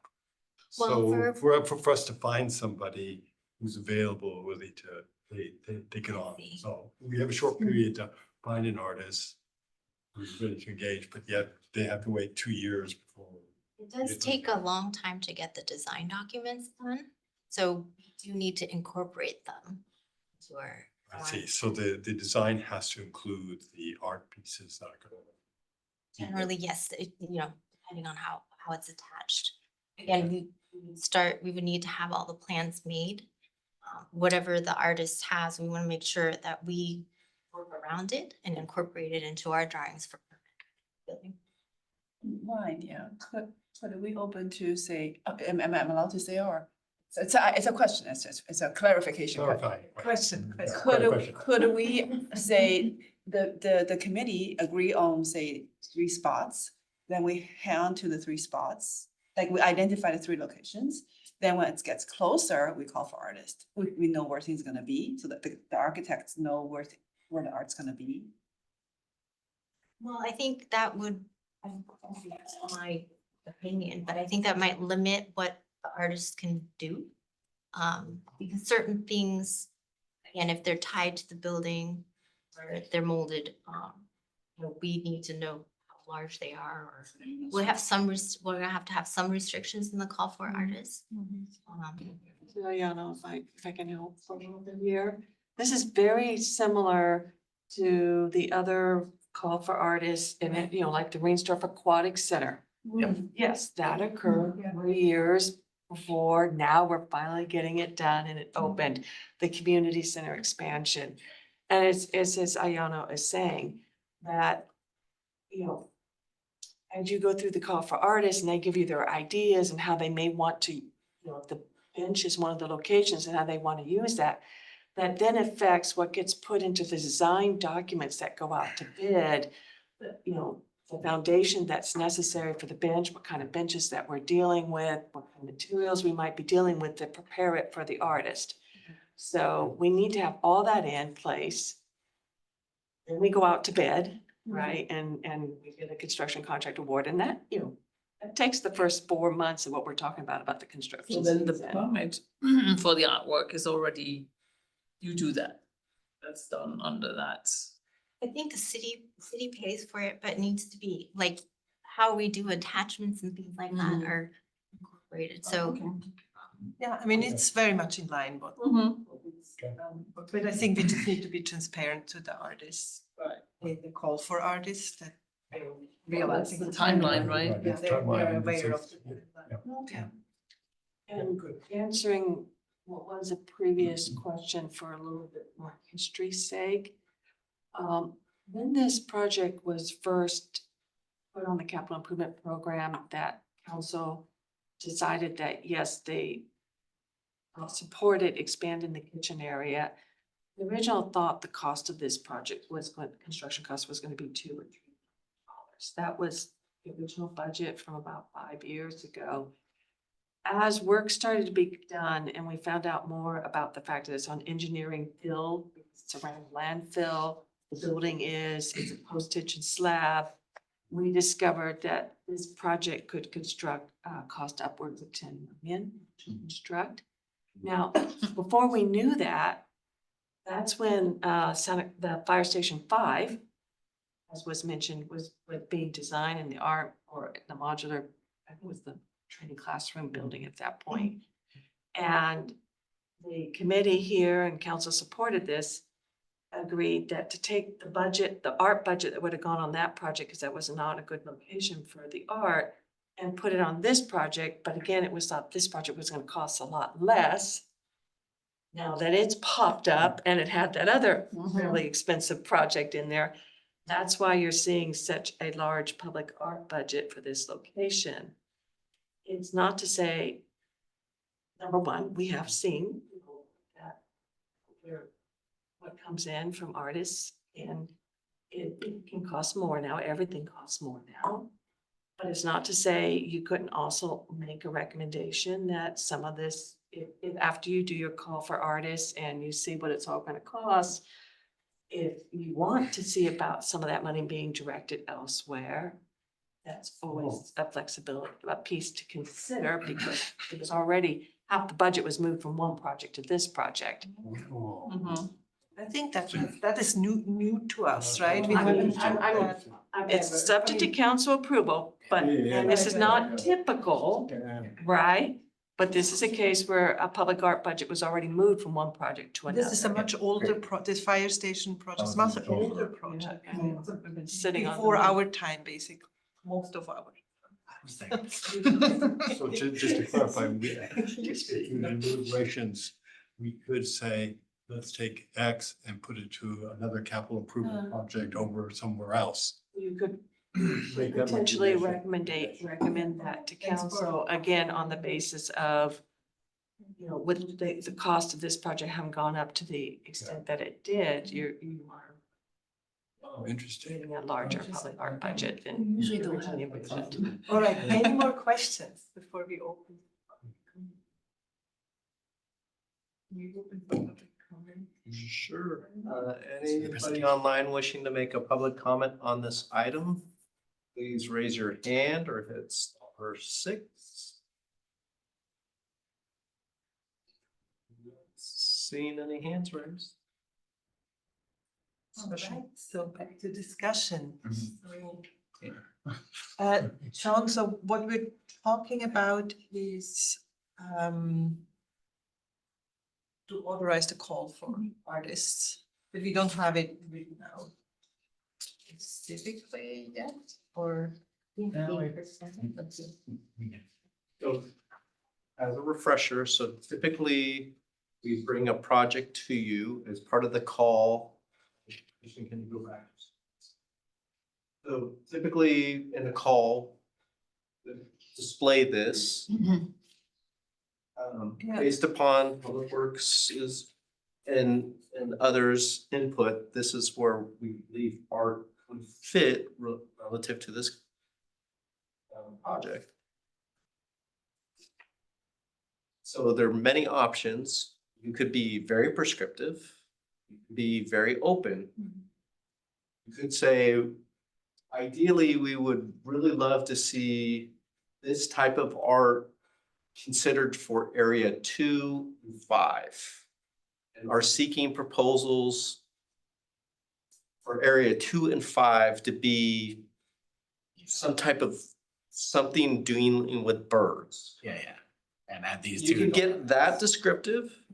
You could just say, we would like nautical theme responses to any one of these areas that you, as an artist, feel empowered to do. So you can make the call as broad or as narrow, or you could even think about theme, as I said, theming in particular areas. Once again, think about how you have to evaluate this. The more broad you make it, you're now comparing a lot of apples and oranges in determining where that goes. The more narrow you make it, you may be limiting someone's vision for an area. But this is the chance for the committee to provide direction, staff to define that call. Right now, the call says, these are the 6 places for art. The question, I think, is, do we want a theme and what do we want, like? Yeah. Because as you said, you know, it's be, you know, about the surrounding where it is. I mean, it's a great nature area too, you know, shoreline there. And I think also a lot of people go there, so this will have a lot of exposure, whatever is there. I think it's 2 things, right? It's like, where do we want the art? Yeah. And the budget. Mhm. And what we want the art, what we want the art to be about. So Right. I have different views. I think we should. What do you mean by that? Yeah, please, yeah. Well, so what's being proposed is to decorate the boathouse. 6, you mean? Number No, I 6? mean, this, Just in the general? options, it's decoration around the boathouse. So I take a slightly different view of it, in that the boathouse to me is a gathering space for people who enjoy the park. It's the park that's the attraction. Mhm. And so why not have a piece that's not about the boathouse, but about Shoreline Park? That becomes a magnet Yeah, for the park. like about. No, we have to, I was told, council, don't go into talking about Shoreline Park, 'cause that opens a can of worms.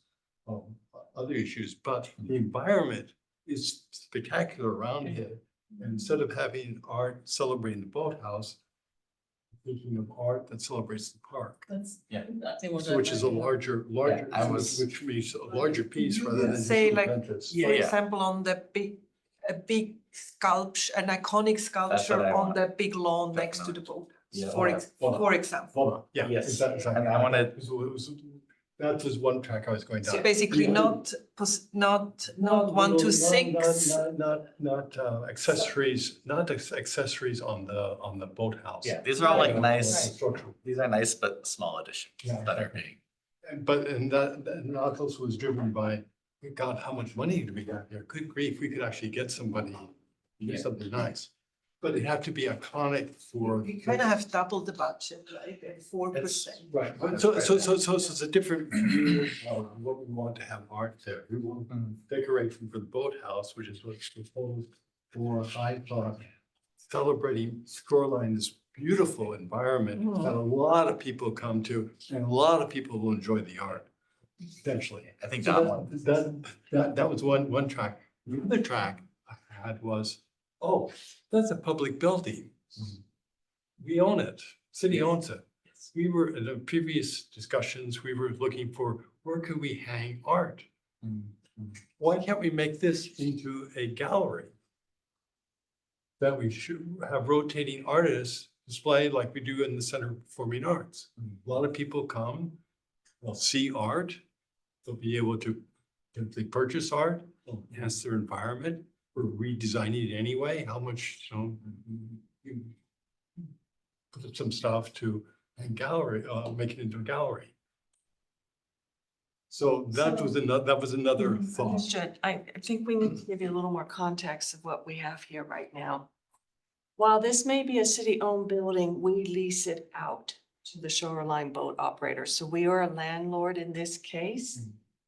And it's related to the lake operations and so on. So we do not get to dictate to the boathouse operator, what they should do internally. Now, if they volunteer and want to hang art on their walls, but that would be something to work out with the boathouse operator. This is not like the Center for Performing Arts where the city actually owns and operates the building, controls the building. The city doesn't operate. We don't operate it. We're under a long-term ground lease with what's called Silicon Shores.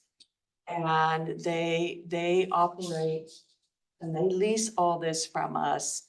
And they run the boathouse, they rent the boats, they have the cafe and the kitchen. And in fact, as part of the lease renewal discussions that happened about 5 years ago, that's when they brought to everybody's attention that their kitchen was super, super tiny and stuff. And they negotiated as part of their lease renewal that if the city would expand the kitchen and make that happen, once we're done, the rent they pay us will go up. They have to pay because they're getting a better facility. So again, we're a landlord here. We have certain obligations, but we don't get to control what happens inside the buildings. So that's step one. Step two is we are dealing with a very protected area when we're dealing with Shoreline Park. So Ayano mentioned about we're not putting anything in landscaped areas because it may feel landscaped, but an amazing amount of that is considered habitat. In fact, one of the biggest challenges we have in the park, and this even affects the boathouse operator, they get upset at times, is as soon as we see a special species bird or something else and they're nesting, we put up, You like coordinate. we cordon it all off. We say you can't walk over there, you can't do anything. The lawn area you do see there, the boathouse operator is allowed to use and does use it for catering events when there's outside any sensitive habitat time. So this is one of the reasons these were the areas that were pointed out in this portion of the park. Any other portions of the park you want to talk about? We need to bring in our community services development staff and our shoreline folks, and they can talk to you more about restrictions. There are even things, we can't even put anything on top of the building because there's issues of raptors and we have to protect certain species. So it's incredibly regulated here, what we can and can't put out here. I also want to add one more point of clarification because I want to be fully informed. In terms of where this art money can be used, this is all funding from what's called the Shoreline Fund. So one of the reasons that the Firehouse 5 got moved to this project is it's all in North Bay Shore. Ah, So okay, no matter what, this funding has to stay in North Bay Shore. okay. So I did. Yeah, want that's, Yeah, yeah. that's good additional info. Thank you. Yeah. So, But I mean, considering the significance of the project, I think, yeah, probably the budget is well. I think so. I've been like Well, holding back my comments for a We while. keep discussing. And it is always very busy, so it gets a lot of. Yeah. Well, I guess back to the question is this though, do you want an art piece for the boathouse area? Or do you want an art piece for line? Yeah. Within this I mean, constricted at this area? point, I think we don't have enough information, right? Yeah. I mean, I Um, know the area and I know there's this big flat piece of lawn right next to it, which sometimes had the catered events there and sometimes not. So that seems to be not so protected, but Yeah. this is all something that we have to, Yeah. before we put this in a call, we would have to Yeah, yeah. I think. get when- feedback from staff. if As I that's- said, the lawn area is an area Even that a- the operator is allowed to use, so they Right, can't right, block their access. Right. And I could see also like, I think the idea is great, but in all along everything we want, right? That we want more art, iconic art Yeah. in more places. Yeah. But we have to be super careful. I mean, if you know, find out, first find out what kind of locations, if any, would be open for that. Mhm. And secondly, probably would limit the art in some way. Because if this is bird habitat. Well, I and think we what I have, heard from staff was that you Sculpture, might have to, you know, if So I you think if we you have put a to sculpture in one place, be you have to very, restore very another deliberate place. and careful. Right. Figure Mhm. out how, I think it would be wild potentially, but we need to be very, So so what I'm hearing is that one, the idea of doing a gallery is out of the question because we don't run or own the inside of the building. So changing its purpose is not within our remit. Okay, good. and it's also Good. kind of not I think the really part focus of. is on the six Well, no, it locations would that be- it the would be public works changing- have identified. It'd be changing how we use the art Oh, budget. how we But- use but- the- But, but if it's not within our remit to be able to control the inside, then that's off the table. But that's good clarification. And then around a larger piece, what you're saying, what I'm hearing is that we have to consider this is a bird habitat. So we can't Birds and disrupt. other species, actually, and plants. And we can't disturb the environment or edge away from this. And anything we put in has to meet those standards, so we have to be cognizant of And that. that's one of the key reasons also, we keep people on the paths and the trails and we need to keep them. We really need to keep people directed to the areas where they should be walking. Yeah. And should be. Gotcha. So, Good. One of the things, now my kids are not little anymore, but when they were little and we did walks there, the playground is it's a walk from the cafe. And there's not really a play area for kids. Mhm. Right? Not The here. Cafe, right, and where the shore is. I mean, that might also be you know, if it can be big sculpture, yeah. could it be an innovative interactive art piece there? It just, there might be more opportunities that we think I see what you're That's- saying, like that's what- when the parents are having their meal, could there be just something to keep the kids a little bit entertained? There's, yeah, the playground is amazing, but it's the walk, right? Yeah. It's not Yeah. anywhere close to Yeah. the restaurant. So can I unpack some stuff? And this would be the lawn, yeah. Like where the restaurant does expand to every now and then, right? So would that be potentially an additional region for art? I think that's our question, At the basically. playground? No, I think you mean where the events occur, Suzie? Pull the other way. Because you can even say in this, Or that triangle. passes, where yeah. those six no, not these, the other six, not these, the others. Too far. Yeah. That's I too would- far, exactly. Those six umbrellas are on top, yeah, exactly those. Yeah. That area too is used for, that's. Yeah. And the operator, the boathouse, it's in the agreement, they can use that area, so. They can use that immediate they would area, they have can to use. agree for any of this area that we're gonna want to Yeah. propose taking away space Yeah. from them and what they do, they generally, they would have to agree. We need to stick to the 6 locations that the engineers. identified. Good education for us. I mean, do we have to, I mean, is that like, Well, so I mean, can we also make a suggestion to Yeah. say, but we would? I want to suggest that we actually Consider talk to additional- community services and the other departments and see what would it cost to put it somewhere else other than those 6 locations? Would it, you know, if they had to build a concrete pad for an iconic sculpture, then does that come out of the project budget? Would it be deducted from the art budget?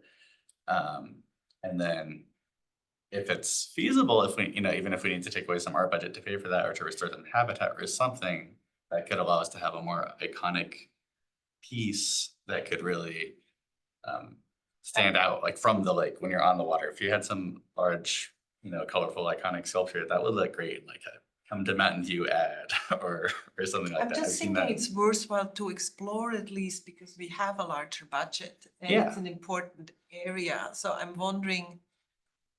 Yeah, I'm thinking of if the we- beach and the lawn. If you do take any landscaping out, we're running out of space to restore. Mhm. That's, Space for. We have problems just finding a place to restore or to mitigate. It's been very Yeah. challenging. Because we also have other projects we're doing in that area, Mhm. such as the sea level rise projects. And some of those things, and we're having to find places to restore, and it is incredibly challenging. Yeah. So, What about where that hand, where the hand is right now? There's this area there. that's also considered landscaping, so. Yeah, I feel like it's pretty clear the direction is stick with this 6.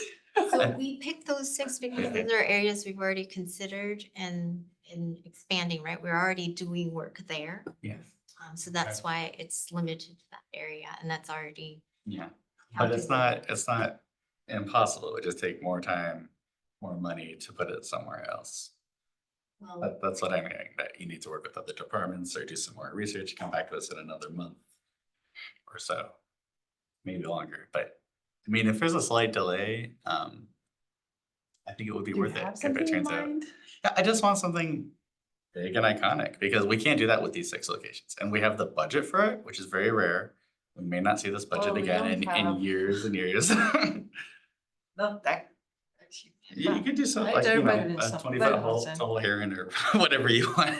Like, I'm not gonna say what the Right sculpture of the should be. budget, I'm Yeah. wondering if we should slightly different approach of Mhm. like, you know, at least exploring other areas. Yeah, I wanna explore other areas. Where and, the bench like is the with the beach and number the grass 3, areas. that's pretty visible from the parking lot. I mean, it's not visible from the lake side, but everybody Yeah. parks, they. But from the approach parking lot is not I mean, a the great view, number, right? the number That's one really good. location is kind of in that, is a more freestanding location.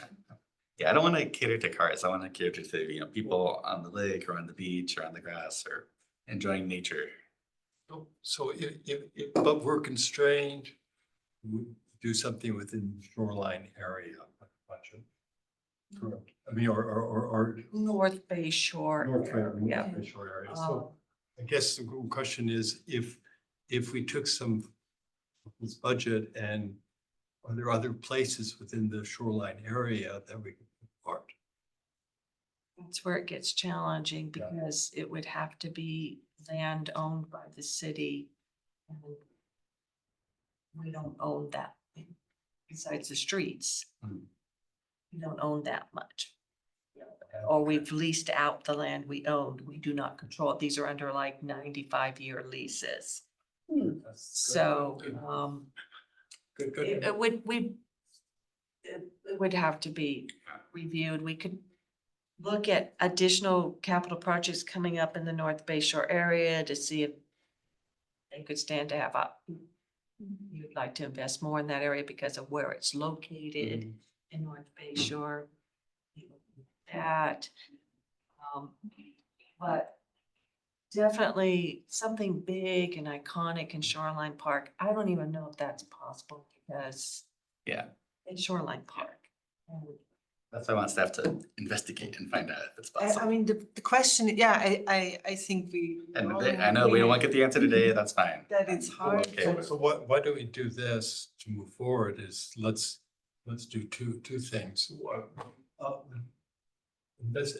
Ask staff to investigate that, but to move this forward, let's take the constrained environment that we presented because of all these considerations that they've already gone through. And let's prioritize what they've asked for. And in addition, ask for a place where we can do something. So we get two. So what you want to, Well, because they're in two different timeframes. One, they know the constraints and so they, which has resulted in them offering these 6 positions or 6 locations. Yeah. So why don't we, one proposal would be say, let's prioritize that for them. But then in addition, ask, where else could we do something more impactful? What are other locations? so wouldn't that, if we were to choose a call, if we issue or decide on the wording for a call today for the 6 locations, then wouldn't that Well, I would dilute say the budget? let's pick a few of the locations rather. I think. But I mean, in let's general, have the the discussion. Call for artists usually stipulates something like you don't have, you have the option not to do anything or some things. Not all I mean, Oh, you mean for usually the- we had yeah, a whole bunch of locations. Yeah, we have that let the locations for artists to pick, pick right? from. Okay. Yeah, that's normal. I'm just saying if, But that if we wanna, sounds to me like diluting the, saying we could do this and that iconic. Oh, thing, no, then- just, I'm trying to then pay do, for both. I'm trying to do it oh, parallel. but what would that mean, Cliff? What would that mean budget wise? Like we would split the budget in half? Yeah, that's what I'm concerned about. I don't know. So what I'm hearing is there is no visible spot to do a larger art piece That we know of currently. currently at this moment. in the It would park. have to be a paved area already. Right, and So nothing that- comes to my mind, nothing comes to your mind. And I think the boathouse is a pretty big attraction. Yeah. So That's a very big attraction. That's why, that's why we were, that's a lot why. of walkers And, Yeah. and, passing by. Right, that's why we want something really spectacular. that and in people my look at. opinion, it's not just anywhere in Shoreline Park. I would say somewhere nearby the boathouse Yeah, yeah. is where it's iconic. Yeah, and like. That or the- long lawn. The grassy area or the beach or something. I think if it's presented properly to the boathouse operators and say, you're gonna get this big iconic sculpture, it's where we can use it to drive tourism to Mountain View, I don't think they'll say no to that. If you talk about. The issue is the landscaping and. Yeah, it's not just exactly, it's also going to be Shoreline Park itself. Hmm. And this. whether that Because would be you good. say The grassy area of the park. it should not include landscaping because Well, generally, of yes. cost or what's the habit? habitat. But that big lawn is not Considered habit. It's It's probably grassy. a So it's all. traffic area. What I'm hearing is it's all. There are a lot of restrictions around Yeah. what we can do at Shoreline. Aerial. Yeah. What you So- could do is choose, so you've said you could choose a few locations that you wanna focus on these. People can submit proposals for 1 or 2 or 3, all whatever locations that are there. And Dawn mentioned this earlier, if people submit proposals, like, if you like one of them, you like all of them, if it meets the budget, okay, spend the budget. If not, then you have this leftover money, then we can come back and say, okay, we have this money. In the meantime, we can still do research on maybe where art can be placed, like where city property is in North Bay Shore that there's opportunity for or something. It's just if you do a call, then you can't. then I the would say artist we're not quite ready for. And you could choose to accept I the don't think- proposal or not. Wait, it's just a call. You don't have to accept it because no one's spending any money. Artists are just giving But still, proposals. but still, the artist is Yeah, going to but do a we still wanna proposal. give direction to an Exactly. artist in the Right, sense but of, It could be that. there's also a big open area available. That's Well, yeah, important we for don't, the. but we don't know that. We don't know that. Yeah, that's why I feel like we're not ready for the call. We should wait until we know. I mean, That's there's, cool. People work to apply, right? They have to. Yeah, I don't I want, think we should not, I mean, to me, that would mean we're not ready for the call. We wanna give it back and say we're fine with those areas, but we would be very interested to explore the adjacent beach areas, basically those on both sides, like what, or the immediate environment of the boathouse, like what are there other areas? Yeah. To be the paved area, so we have. Would be parking paved lot. areas. Like what's already not designated. so could you pave a new, like, 100 square foot pedestal for the art and then restore 100 square feet of land somewhere We else? don't have any land. That's the How about problem. the parking lot? Very, very, How about the parking lot? would have to take. Or like that Very that limited. browns, grass. Any that grass, kind of any thing. grazing areas, consider habitat. Burrowing owls and something.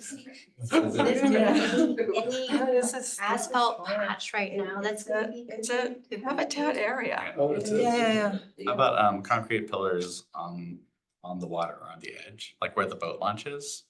If you have a pedestal. Like that to support- corner where the boats are stored. Let's see, yeah, where the Yeah, pier goes there, there. yeah, exactly. Where Or like or even people, like, because they come into the parking lot and oftentimes they come through that turn, right? So you would also see some art when Right, it's. so if it's already a paved area, Mm. but most of them are roads and trails already. I mean, that's a, Well, that triangle there, I Yeah. mean, it's not a big space, but.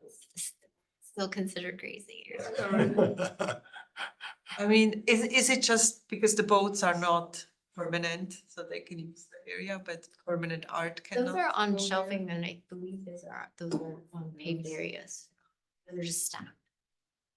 So what we're hearing is you would like more information about, there is a reason, and I know that Ayano and staff worked closely with CSD already. They're very involved in selecting these 6 areas. Again, the goal was don't disturb any habitat.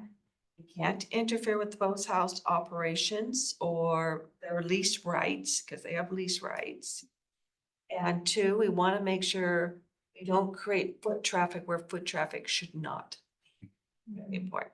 I know that there's other restrictions on height of things. There's other things that affect what we can put in Shoreline Park because of its role as a habitat area. Also note one other thing to understand. Nearly all of Shoreline Park is landfill. So, anywhere you see buildings had to have specially constructed with special engineering feel and foundation work so that it, whereas the rest of it, we're out all the time dealing with sinking ground and all the other aspects you face with the closed landfills. So all of that, yeah, that's what we Oh, can wow. do. Something in the water. like, can we get creative and think about things like, In the water is, in the lake. like the Colossus of Rhodes, standing over over the pier.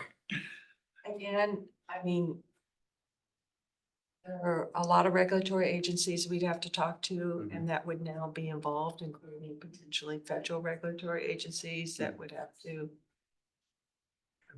Again, this is not the easiest area to work in, but what we can do is we can bring in our experts and CSD staff that can better explain to you the limitations of what can and can be done in this area.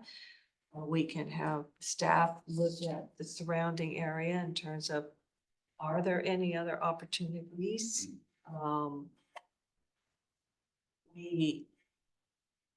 And if we have to, we can even bring in our engineers that do the landfill. I mean, again, it's a very difficult area to work in, even for us. The limitations are huge for us. We had to keep a small bridge on the golf course, pedestrian bridge. Yeah. Failed, we had to keep it closed for a very long time because we're only allowed to work for a few months a year in that area, that type of thing. Yeah. Those are the kind of restrictions. So if that's what you really want, Yeah. before you do the call for artists, I think there's time to come back next month. Mariano, I mean, how deeply is this affecting your schedule? I think we'll push out some of the. Sure, it's pretty extensive if you want a memo or something. Staff. I don't think we would try to do a full analysis of. No. Okay. So what I'm hearing from you is that you're much further aware of the restrictions of shoreline than we are. So what you're hearing from some of us, like Jesse and me, is we wanted something iconic, but the restrictions of shoreline really don't support that. And there are many restrictions. Yeah, those 6 locations are easy. So we should, we'd like us to refocus on what is achievable, which is basically decorations around the boathouse. We're telling you that that is achievable. Yeah, that's achievable. And anything else, So. Yeah. I'm just concerned about that art being missed, honestly. Like, it's Yeah. a bunch of very small sites for 2D art. So It's let's, gonna be overlooked. let's look at that. Let's look at each of the locations and see which will have the most impact. Cause I, in my mind, I switched to let's do Yeah. something iconic. Cause it's, I like them, and I think I'm comfortable recommending to staff that we're looking at other locations. I mean, yeah, I'm not against the locations that are around the. I just want to know that house. it is, that nowhere else is possible first before we settle for. I feel similar. I Yeah. feel like, not that we Like- want a full-on analysis or making this overly complicated, but Just can it this be is done? such an important area. This is what we've been talking about all along, right? How do we enhance our public art in Mountain View? That we have to have those difficult discussions of, yeah, this might be complicated or might not be possible at the very end, and everybody spent a lot of time on it. Mhm. But at the end of the day, that's actually what we're here for, right? This is how we want, if we would end up with a really amazing piece of art that everybody talks about, Mm. would be a huge Yeah, success. and it could be a And draw. to the maybe it's area. not possible, and then it's not possible. Yeah, and That's then also there could be fine, right? like- That's not a But- problem. But we have doubled the budget, we have 4%, right? We've Mhm. doubled the budget basically than we normally would have for a project like that. That almost kind of tells us we maybe should look beyond a I little think bit. so. I personally would think, I don't want to make this over, I'm mindful of that this takes more time, but being this important location, I feel like analysis that's doable, that's meaningful to see if any adjacent areas, if beyond those 6 areas, is there an area that maybe is a bit, allows for more space? I Yeah. think that's what we're searching in that nearby area. Are there a couple of more areas that Yeah. you could think of where we could envision something more? I think we're going at that circle here, because Ariana keeps saying like, no, not about, and you're like, there has to be something, there has to be something. So what if, like, say, Cliff or just, what if you guys identify like a couple locations? This is what we. I don't think it's the identified. first identify. I think Then what we can, Don was we just can have the saying staff to happened. give, the run analysis. they could do Cause something. because you can't just say, hey, No, the analysis Anyway. would be identifying more locations. We Yeah. can't tell because That's, we Well, don't because know. that is not something we can do. But we, right? but That's what I've the- heard though that's is the that there aren't any. Well, because of the There restrictions. aren't any. But I mean, that's what I'm That's what hearing. That's what It she sounds like said. it's very hard. The odds are we would sit down with community services staff and potentially public works staff dealing with landfill. Take a quick look and we'd have to come back to you and say, there really aren't any other within the And- market. And I'm okay with the delay. Those are the That's- odds, and we Yeah. would put a lot of time into it. It would be quick meeting, spread it out. Yeah. And I mean, and what you'll do then is delay the call for artists by a month. Yeah. Right? And then, but we can't delay this project itself. Yeah. And the reason is this project also can only be constructed during certain times of the year. We're very constrained, so we can't miss. We can't miss our construction season. But if we would send out the call by by the next meeting, well, that will schedule fine. Well, we're gonna run into summer break, so we had already anticipated, you see, break. And we gave quite a bit of time for both the call because of the cost and then time after the call, after the deadline, so that when, when we get the jurying done, staff has time to look at the proposals, make sure they do fit within these restrictions that impact the shoreline area. So if I can just build upon Dawn's comment, so I think what I would suggest is we don't want to delay things, so we can come back the next meeting and have that conversation and seek direction. But if we're having to wait for direction to September, now you're having more of an adverse impact. So Absolutely. we'll come back Yeah. with what we can determine, if there's anything or nothing. But I think the VAC will have to land the plane next meeting in Yeah. order to stay on schedule and not go, well, you looked at this, but can you go, like, Yeah. Yeah. come back with what we have? Yeah. I we think want more just information. because the project is important, that would be, I think that would be very helpful. If we had just one more round of like really checking, is there anything else that Yeah. we might have missed So or is that a not even rec- considered? Yeah. And then we Recommendation? decide next week. Can we do both though? Can they work on, because it's I gonna be a think short both meeting. is- It's gonna be a short meeting. But can we also then in parallel move with a call on the locations? I don't think there's a- Just start it up. I think the 1 month difference means there's no real benefit to doing that this meeting. If we're gonna have the information next month to decide, then Well, why make this chances are meeting we're longer? gonna, well. But What they the could thing do is send out artists- a notice that says the call is being, we have the basic meeting, of the memo, information about the project itself and the expansion. We could release like a notice to all of our arts contacts. That call is coming. Yeah, I mean, the call is not written yet, right? Yeah. I mean, this gonna be, Drafted. the draft will be developed between this meeting and next meeting.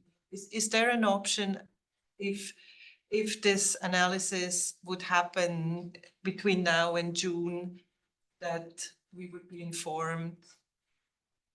You know, like, I mean, could that already go into the draft basically, and then we'll get the draft in June and then the draft is final?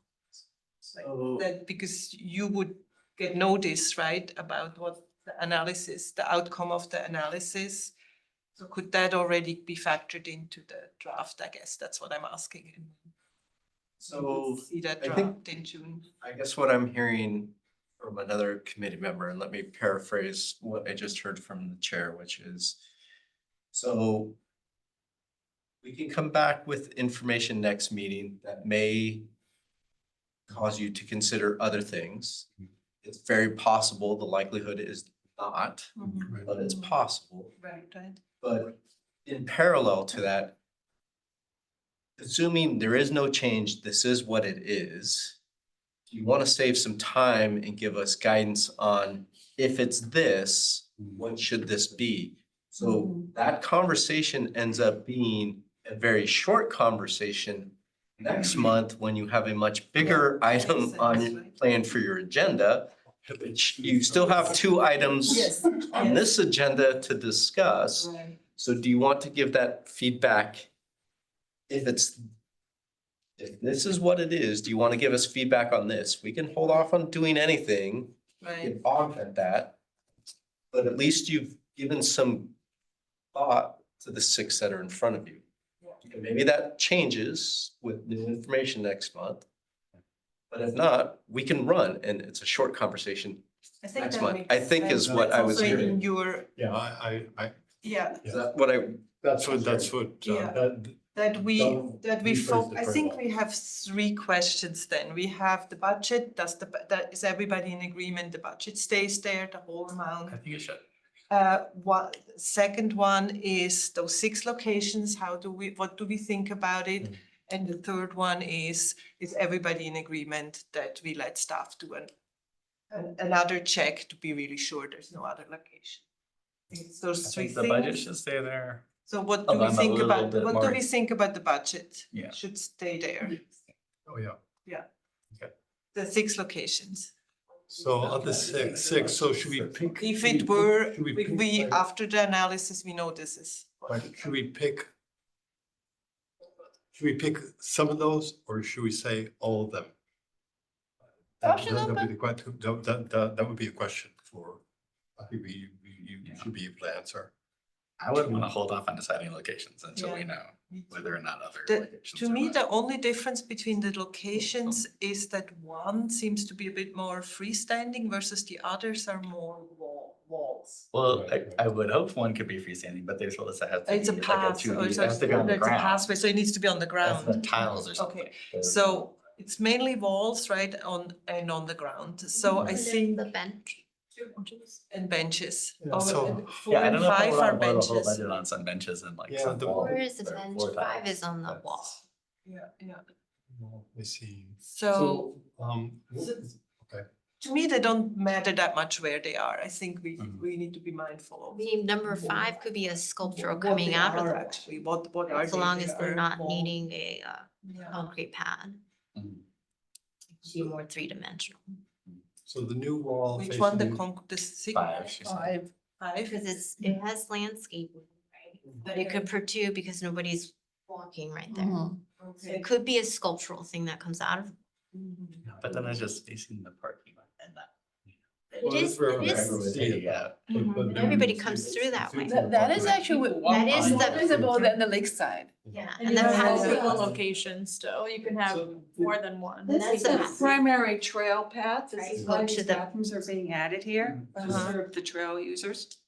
Yeah. But there's still a playground on the other walkway, right? There's still a sidewalk. Yeah. There's Yeah, right. trees and the parking lot, trees and the sidewalk. Between the trees and the green area is a pathway. The blue line. Yeah, Should that's we just like do where, a straw poll and see, do people want to decide now or wait till next month? What, I- if it's, I'm just 'cause I trying to wanna- clarify different things. It doesn't have Yeah. to be something flat. I really feel like the artist should. So I would propose that we have something that does 1, 3, 5, or 6, basically not the benches. Mm. Don't do decoration on a bench, but instead do an Okay, art piece that 6. helps have I a. think the aquatic center had a nice bench. well, the thing is, that was, Right, that wasn't entirely, That's it freestanding. was a sculptural bench rather than an enhancement to an That's existing. not Oh, yeah, bench. can we do that? This bench isn't existing, so they could create. I had thought, the way this was presented, I thought this was just, oh, you get to paint the back of a bench. Yeah, that's what I. That's all. Number 2 is a back to a bench. It's like a wall, so you could do something there. Right. Does that would be a little wavy bench? But number 4 is a bench. You could do a You can sculptural. design it. Yes. Okay, it could be an original work. of art. Ah, so it's not a That's different. banking on a bench like we had Number at. 2, number 2 is the back of the bench seating, which is a wall. Mm. And how high is the wall? Would have to look, but that will be in the Call of Art for artists, but I mean, it's not 6 feet, it's a 2 feet, is it, I mean, somewhere in between. I mean, it doesn't go above the bench. Yes, it's the back of somebody sitting. It's an eating We can area. bring that back to you in June. All right, but it's like a chair. I mean, the size would be up to the Normal. shoulders. No, I think it's higher than that. It's like a wall.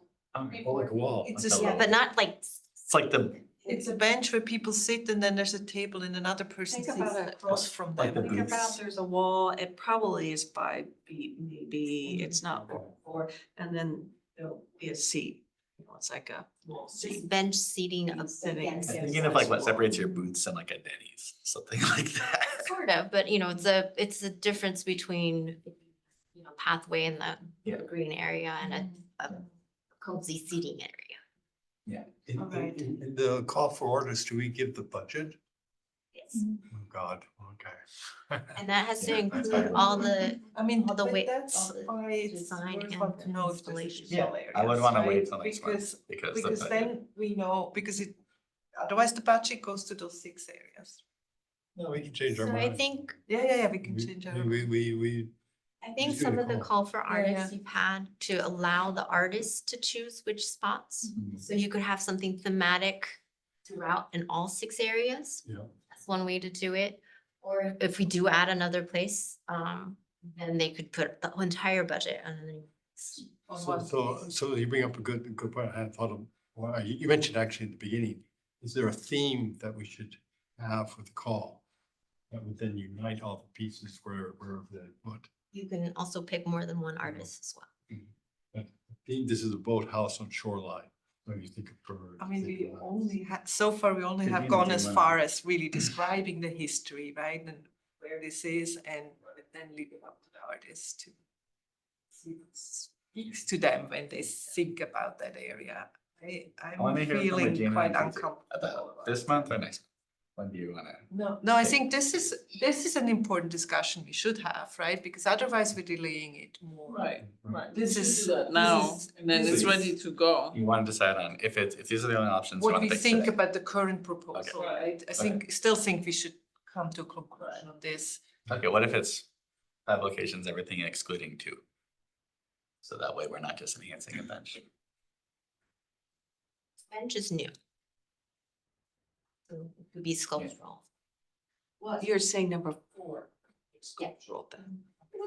Yeah, number 4 is fine. I like number 4. Number 2. It could be sculptural back. How much visibility, if I'm standing out, like, see, if I'm standing out in the grass and I look over to the back of those benches, am I gonna see the full back of the benches, or is it blocked by a shrubbery or trees or other like umbrellas or seating or what? Or number 4, 2? For number 2, yeah, so if I'm standing over here, right, and I'm looking at the back of the bench, this is the I bench, think there's this is the a, back. if you just how go visible back is up, I think there's like a shower thing right there. But, oh, no, but. Oh, yeah. Yeah, you can see it, It's it's, only about 4 feet. Yeah. yeah, it's not. So you have the 3 It's just a trees, separate area. and then it's wide open. So what you're looking at will be the true back of the bench.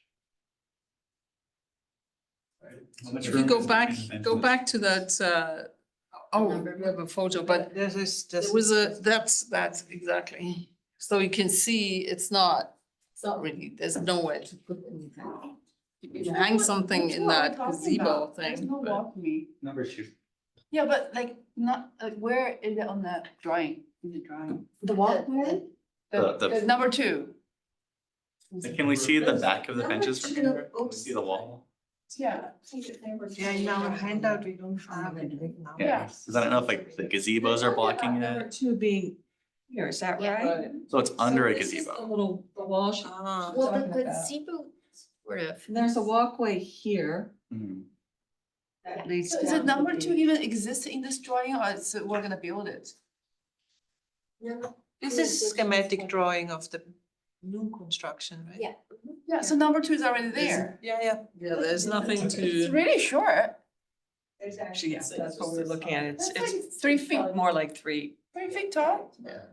I mean, that's not. this would really- be, It's 3 feet at once. I think we And just also the scrap that. Yeah, okay, let's scrap 2 if it's that short. Yeah, This this is helpful, right, to see the. Yeah. So we're saying let's scrap 2. Yeah, I think so, because I'm concerned about visibility Visibility and and impact. height. If it's a 3 foot wall, it's not worth painting. If it's 5 or 6 feet, it's worth Yeah. painting. So then we're in the slide with the 6 options. Okay, so What about the wall right behind the 4? That is very visible on the building. Well, the wall, we're, It is that. So the exterior of the building, could that be Yeah. painted? So there will be some signage there for the cafe. You'll see that on the other. Oh, Right. couldn't we do a very artsy sign for them? I don't, So- I don't think that's. So 4 and No. 5 are No. bench, 4 is a bench, not the wall behind four it. is a bench. But 3 is the wall behind it. Yes, it's adjacent to that gateway. Bench, I know you say that. They have a little landscaping in front too. 4 is actually the most prominent. So which is Most the most visible. visible? I think Have those 200, impact? what was it, 229K over divided by 5 spaces? I think that's workable. I think we could just subtract 1 space and have 5. But of these, which is the most visible, do you think? 4. I think it depends where you're standing. 4 and 5, I would 4 say. and 5? 1? See, That's on the for floor. me, it's 1. So- If so 1 was one- sculptural, it would be Yeah, one, it's but it's not. But it's not. You can't do it. I mean, I feel the least strong about 2 maybe, because that's already built in architecture to Two is to scrapped. the seating Yeah. area. Yeah, So two. two But the no. others, I don't know. So 5 or 4? 5, yeah, 5 or 4. I think we can, I would keep them all except for 2 and keep them all as options. Yeah, Okay. yeah, Okay. yeah, That's All what I'm right. comfortable with. yeah, and Okay. put the bigger budget on either 5 or 4. We can always hash that out next month. Okay. I mean, I think you can always leave it up to the artist, right? They can- Let's say, here are the options. Now there's 5 options instead of 6 options. Right. And you can decide later how many artists, how much budget per site, whatever, that can all be decided. And when you give it out to the artist, you'll give what the dimensions are, space. Yeah. It's part of and the materials and Okay. and so then they have the, you know, if they want to do something. I'm just eliminating, I suggest that we say that there are now 5 potential art locations. Would this be a motion? If, Which 5? Everything but 2. 1, All right. 3, 4, 5, I'll move 6. it, I'm gonna say it. I'm making a motion. I move that the VSC select location 1, 3, 4, 5, and 6 as the locations that we provide to artists as options. If there are no other new locations that open up and are available to us by the next meeting. Second that? Okay, sorry, you have to say it. We're all good with that? All in favor? Yes, okay, passed. Um, And then do we make? a So, motion to, so- would it be meaningful to make another motion, the budget goes? That the budget goes, full budget goes to this I think we, project, or is I think we could that? just That's a We assume can- assume that. That's a given. That's by Or is that a default. given? So the call for artists usually says that you don't have to use all of it, depending on what the artist brings to the table, it could be Right. well under the budget. Yeah. That's, It was the same scenario with the Ringsdorf Aquatic Center. That's right. Yeah, so it's already part of the And then- proposal, so I'm guessing we leave it. Yeah, and we don't need a motion for our recommendation for staff to research, right? No, that I We're think we just- should make a motion. Yeah, that's my other Yeah. question. So Yeah. we should have a motion to ask you, staff to look for alternate, if there are alternative spots. Okay. Next meeting. Yeah. Yeah, yeah. Identify any potential alternatives beyond. Yeah. this. That's Next meeting. Okay. So Before we'll make a motion. motion. Before we make that motion, I want clarification, and this may take a month to figure out, but I just want to make sure this is in there, that is the issue with restoring habitat, that it is very difficult, or that you have checked and you've double checked and it is literally impossible, there's not a single square foot left to restore, because that's an important distinction. it's very, very difficult. Okay, We- difficult. Just to do this expansion, we went to go look for areas that we were like, you know. So it's not the challenge of actually restoring the habitat, It's it's fine. finding the location. We are, Okay. and this also limits what we could do for this kitchen expansion. They also wanted to expand more, Yeah, of we course. cannot. Yeah. So this is Yeah. what we're living. It's just, okay, a sculpture, maybe it's very difficult, but it seems more doable than a whole building's worth of restoration. So yeah. So we're all in So what's agreement that we. so what's the motion? So I suggest we make a motion to staff that they explore additional areas adjacent to the boathouse building in all directions. If it's feasible to add locations 1 through 6, if there would be additional locations that could be effective. Sorry? On the next VAC. For the next VSC meeting in June, where we will. I'll second that decide. motion. All in favor? Favor. Okay, great. All right. Okay, I have 2 points. I don't know if it's like motion worthy, but two points. Earlier you mentioned like a little bit children area, not like playground, but something like art related. They can climb, so when parents enjoying their meal, it has something to do. That's one of the things I bring up. Then the other thing is we already identified, no, okay, maybe not with the Royal We, but some of the members identified the 4 and the 5 are the most visible. So perhaps we want to have the like larger budget, let the artists know the larger budget should go there. So then, should we let them Say know? something like it could be more prominent? Yeah, because we don't want like a really nice piece come back and it's on location 6. I'm like, oh, we were. I think We that give could all be, dimensions too, and yeah, and then I think you can make that call. In the call. When the artist comes back with their proposal. There's something that you feel like, I don't know, I think that could be negotiable. Okay. Yeah, I mean, usually that's the way we've done it. Okay, so that doesn't You have know, to be motion. that hangs on a good description, right? And that they Let them learn know about the what's more- significance of okay. each location, Okay. and then they'll make suggestions. And back to the first point I made, I think that's probably not our VAC's point, maybe send feedback to the building designer, like. The playground question. Not playground, that's kind of sound like a very big, like epic. Something designer could consider, what are the kids gonna do when parents are doing their meeting?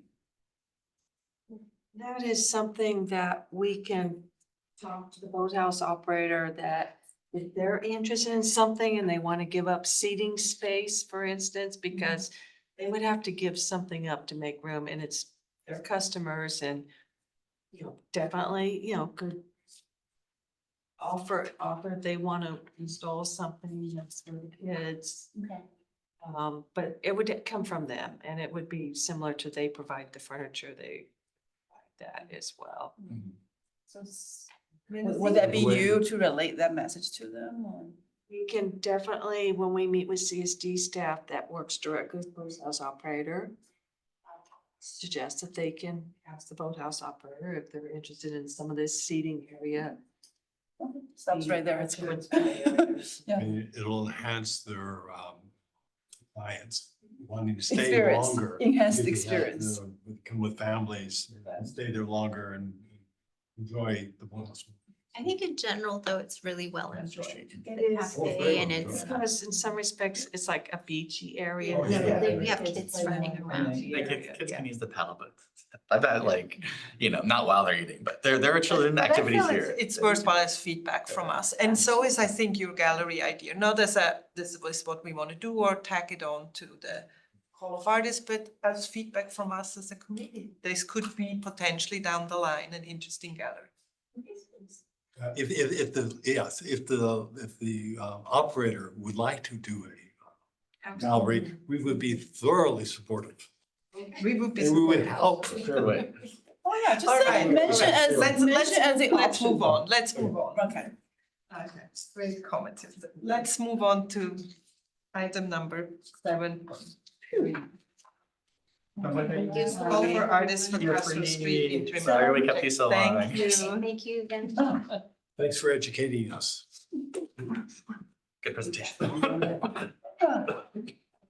Where are we?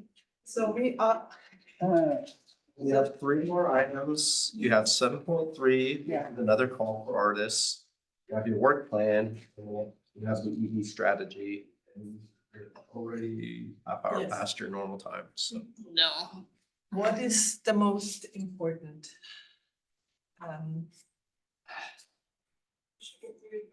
We're talking about the public art strategy next. Okay. I think we should get through the bollards and. The work plan, because Yeah. you need to vote on your work, you need to vote on your work plan no Can the later than call next for meeting. artists for Castro Street in project, is that? You need to do that. Yeah, that's a Today. very short period. That one is actually Immediate. short. Let's do it. immediate. Yeah, I Yeah, think let's- we let's don't do it. discuss as long as. Also, remember, this is Okay. interim art. So let's do So- this first, right? 7.3. I'm not- Call for artists for Castro Street in. Is this the 7.3? Am I looking at it wrong now? This is right. Correct? Yeah. Okay, I'll try to make the presentation quick. So we have, so in 2022, the city council adopted the pedestrian mall, or an ordinance that's establishing the pedestrian mall. And in 2023, the council created a subcommittee and they directed staff to, look at opportunities for placemaking, or art, incorporating like the design treatment, or the street treatment, and the social zones. Staff have identified an opportunity to do art on concrete bollards that are placed at these each of the intersections. So there are 32 total bollards. We've identified 12 as opportunities for art. Those 12 are on the inside of the pedestrian walkway, so they're facing the pedestrian walkway, these ones that are in yellow. There's 6 at each intersection. The other 4 that are facing the travel lane, those are going to be painted solid colors. So last week, we Saw had them yesterday. a test painting of these. So the 2 that are white, those are the ones that'll have the art placed on them. The 4 that are facing, those will all be color, but a solid color once it's done.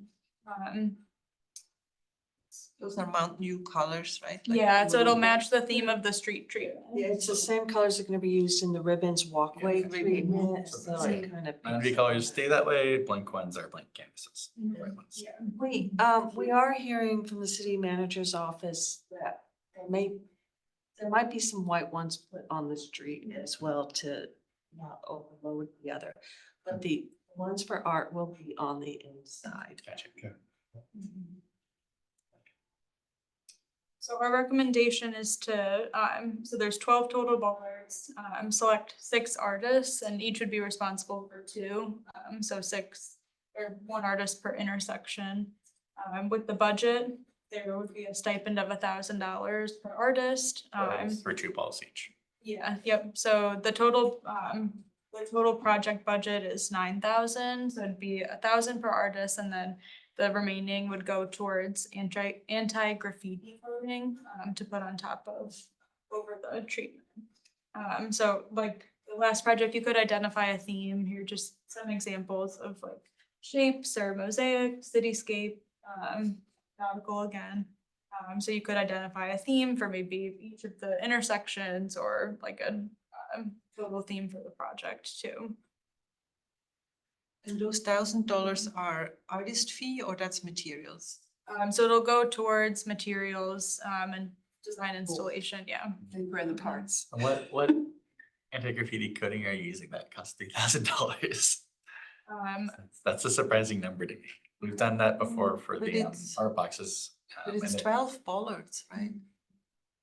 Well, and so we are looking into, I mentioned last month, the VTA Transit Oriented Communities Grant. So we're looking into that, and I think applications are due pretty soon. I think it's May 22nd. So we are going to apply to try and get extra funding for this. If we can get extra funding, through that grant, we can increase the budget. It's not guaranteed, but, we might be able to. So we might be able to add a little bit, into that. I think the notice of funding awards are released June 1st, so we'd actually know relatively relatively soon. I think it's too much money for anti-graffiti. Too much, right? Yeah. Um, well, again, right now, it's 1,000 to do 2 boards, right? I don't know how much the anti-graffiti is. I don't know if they're thinking that's the budget for all the bullets, because even the solid ones, we need to put anti-graffiti on. Oh, so it's. Because again, So it may be covering some that the It BAC might has be. nothing to do with. it may have to, I mean, there's But 32 then that come bullets out of the altogether and, Separate budget, not the Right. BAC budget, well, if it's not painted by an artist. technically, I don't think painting a Well, the solid budget color is- is not art. I'm sorry, that's. I know, You hire a but- maintenance guy to but do that. we're running out of money for that. I was gonna say that, And we it's are. not- This isn't part of the K5 policy, it's. Yeah. Okay, this is just you I mean, being nice to us the- and throwing us some money. So- Exactly. But the budget is clear, right? It's. Those questions. Yeah. Have you talked with the, how does this fit in with the, you have folks who are working on the design, working behind the colors and whatnot, have they given ideas for the bollards? What they would Design firm. design, themes, whatever, that's complements what they're doing. So as was discussed with this committee, the ribbon design was approved both by this committee as well as the Fountain. The council transportation Thank you. committee. So ribbons are going to be designed. And therefore, as you saw in the graphic here, trying to tie the ribbons into the similar color pattern. Mhm. But there was this desire to, how can we get, one, the community engaged? Two, let's do something unique, put a unique stamp on each intersection. So the consultancy that we were using, designing the ribbons, has not provided any context for it. These are meant to be blank slate, a blank canvas. That's really the opportunity for the BAC to set kind of parameters, whether there should be some guidance on particular themes, make it open-ended, but the intent really is an artist would do a pair. And the other comment, just to add a little color to this, is the intent is to create a basically set of painting days. So make this an event where the artist will be out there for 2 days, 3 days. But we're gonna define that so it's not happening independently, because obviously people are painting, want to kind of secure the area. So live painting, people get to enjoy the show. Exactly. So, so this is a chance on clarifying questions, and then have conversation. Yes. Any more questions? Response as clarifying Yeah. question? So no, as John was saying, the designer that we've been working with, with the ribbons and so on, has not suggested anything for the art boards. However, one of the things that we're also starting to notice is the ribbons are gonna be great. As you said, they are following kind of more the city colors that we're using. The bollards are gonna blend in with the ribbons. And a lot of the furnishings the city has provided has tried to stay true to those colors. So there's one comment I've heard is the art boards give a chance to mix it up. Distinctive, doesn't have to, we don't have to have everything coordinated and matching, so. That's good feedback. Any more questions? Another question about, you wanted artists to do 2. What if, are they limited to 2? If you had somebody who came up and wanted to do all 12? Is that possible? Or do you want to have it as? I would- As 6 artists versus 1 artist? I think the response is, we were wanting to make this an opportunity for as many people as possible. So I think the intent is to make it available to the most amount of people. And get more variety. I also, I think that if you chose one artist to do all of them, then you can accomplish this in one weekend as an event for people to watch the live painting. And it would be a bit counterintuitive to the event idea. Could we involve, Okay. But let's leave it as Questions Yeah, for yeah, now? yeah, yeah. and then- Thanks, John. yeah. Okay. We do have Can we- hand raised. Okay, great. So should I just go through the timeline quick?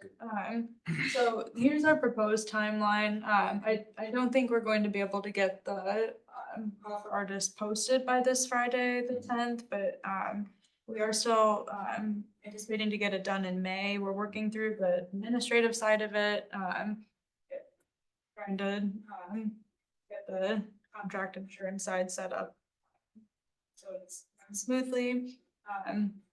And so some of these dates may get a little bit delayed, depending on the administration of the program. But for the art installation, we were thinking potentially in August. So this moves really quickly. That's very correct. And the art installation is this painting event. Yeah. In August. Oh. Okay. All right. Maybe ready in time for the Art and Wine Festival. So what you need from us? We need public comment. No, we're. Okay, yeah, we're calling. Bruce? Yes, greetings, everyone. Bruce England, Wisman Station Drive. I'll just break the fourth wall for a moment and say, aren't you glad we're not talking about the Evelyn Park artwork anymore? Yeah, those examples look really interesting.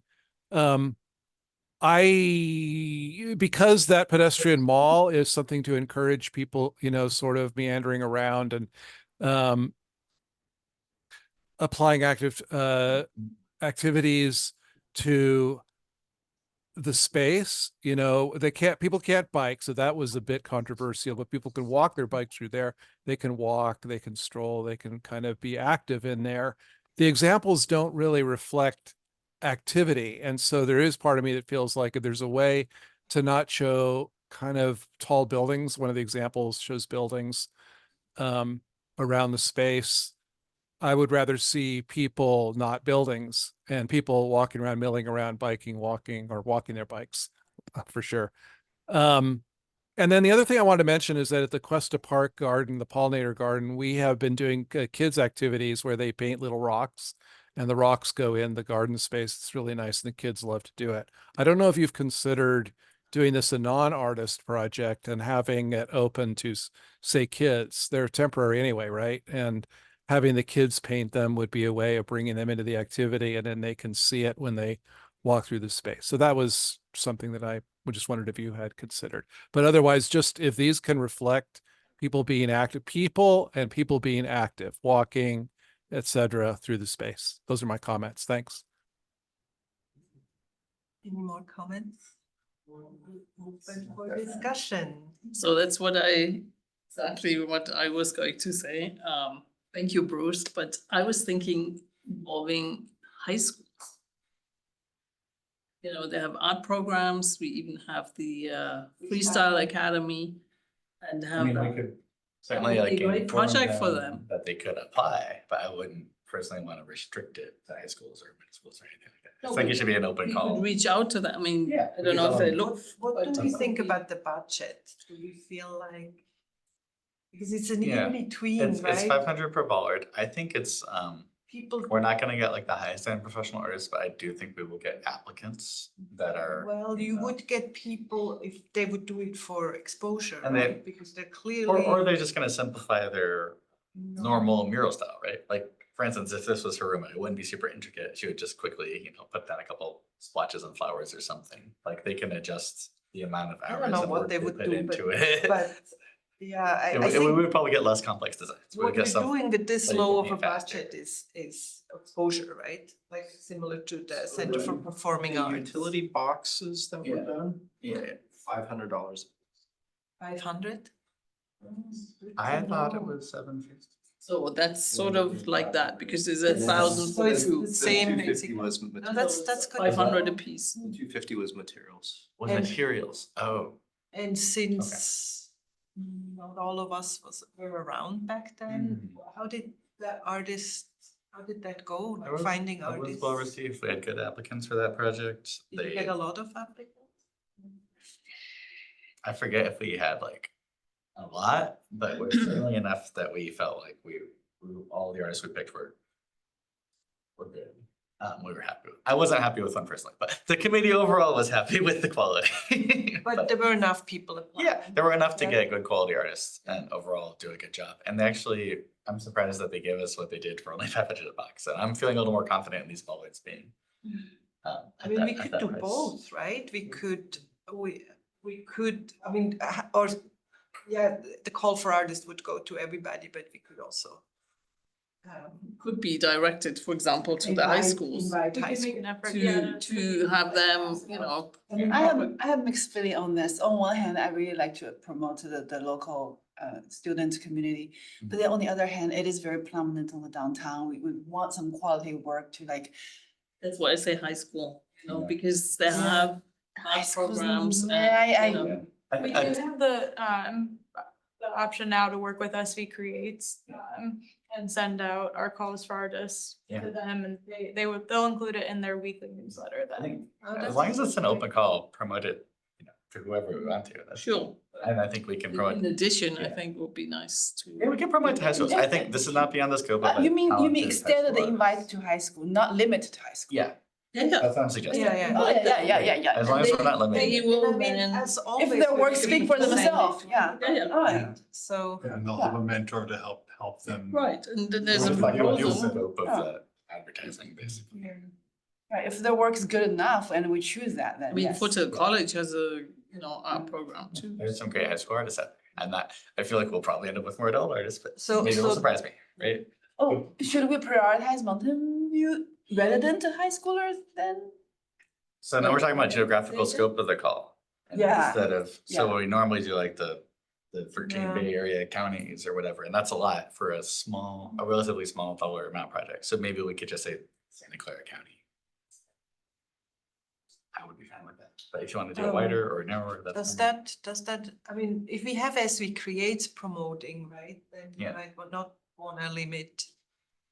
Cause Gilroy is not so. Yeah, it is. Gilroy is.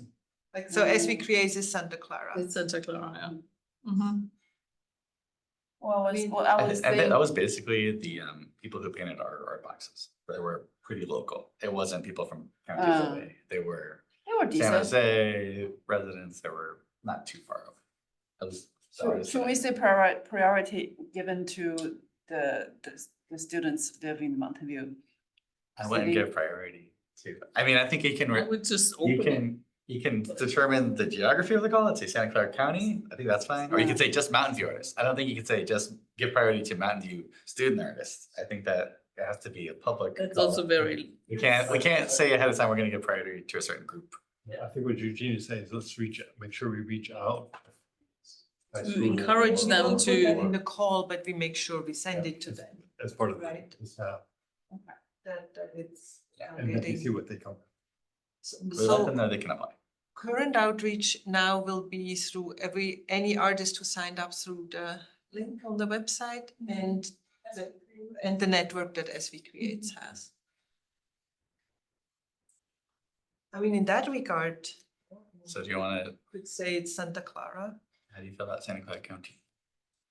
You want to go wider? Do you want to say? But this has to be fast, so, Yeah. so last time we've done it very narrow, we got no response. Yeah, the So- problem is so if we can make. Open it up and too say we narrow. need, we. I'm only thinking because we have SV Creates, maybe we get more responses, Yeah, give priority to Santa Clara County, but open it up. but open up to Bay Area. Yeah. Because we Just- need just- people just to see close somebody if we come wanna do by. this event where everybody Can we- paints together. I think not beyond Bay Area, right? Sure. Bay And Area, then prioritize Santa Clara priority County. given to Santa Clara. If that's something we Residents. can legally do, then sure, I will keep it. I didn't. Can we do that? Okay. And that way, maybe we really focus on also doing outreach to high school. High schools or. The two high schools And, in and Foothill, Yeah, I'll take all of it. Foothill. Foothill and Danza. Foothill. Yeah, Indianza, yeah. Indianza. Stanford right here, we have no problem. mean, San Jose State. San Jose Stanford, I mean, State there's has a a lot- good there's art plenty of- program. Yeah. I think for this call, we might wanna go institutions, Right, yeah, right, that right. we really look at the local institutions that we have. Mhm. Yeah, yeah, Institutions for learning that sounds good. we would specifically approach. for this So what about one. theme? Sorry? Theme? A theme? The theme. Theme. Personally, since this is temporary, I could be okay with just no theme, have at it, be creative. Give us what you got. And I'm just in general so hesitant Yeah, I think. to an artist. yeah. Again, And this give is a lots small of stipend. feedback, give lots of background and give lots of insight what we're hoping for, right? I would just let them know that, you know, Where it's gonna be. this is it. Where is, Was where it it by is mall? significance This of is a that downtown. area, Yeah. what's But- gonna be around it, those Yeah. ribbons and the color scheme that's gonna be around it, right? And see what the artist comes up with intersection. I And agree. then we'll judge it. These are Then meant we can, to we be, still have to. these are meant to be on judge. each intersection as like a unique piece of Yeah. that help people to remember, right? Is that part of the purpose? like wayfinding. Yeah. So I don't know about you guys, like if for me, it doesn't matter, I see this piece, so it would help me to remember this is Dana, this is Villa. So could we, but it does limit, so like, could we say that the art has something like matches the first letter of the street? Oh. Well, Ooh. I don't know. So to your point though, if the artist is going to do two at one juncture, they'll be united. So Uh. people identity to that street. I think we're trying to achieve what you want to do by having 6 different artists, Right, right? Because right. then there will be a Mhm. different style Yeah. each intersection. It doesn't have to be that literal. So the suggestion is for the artist to propose a theme for their pair, the pair of colors that they're.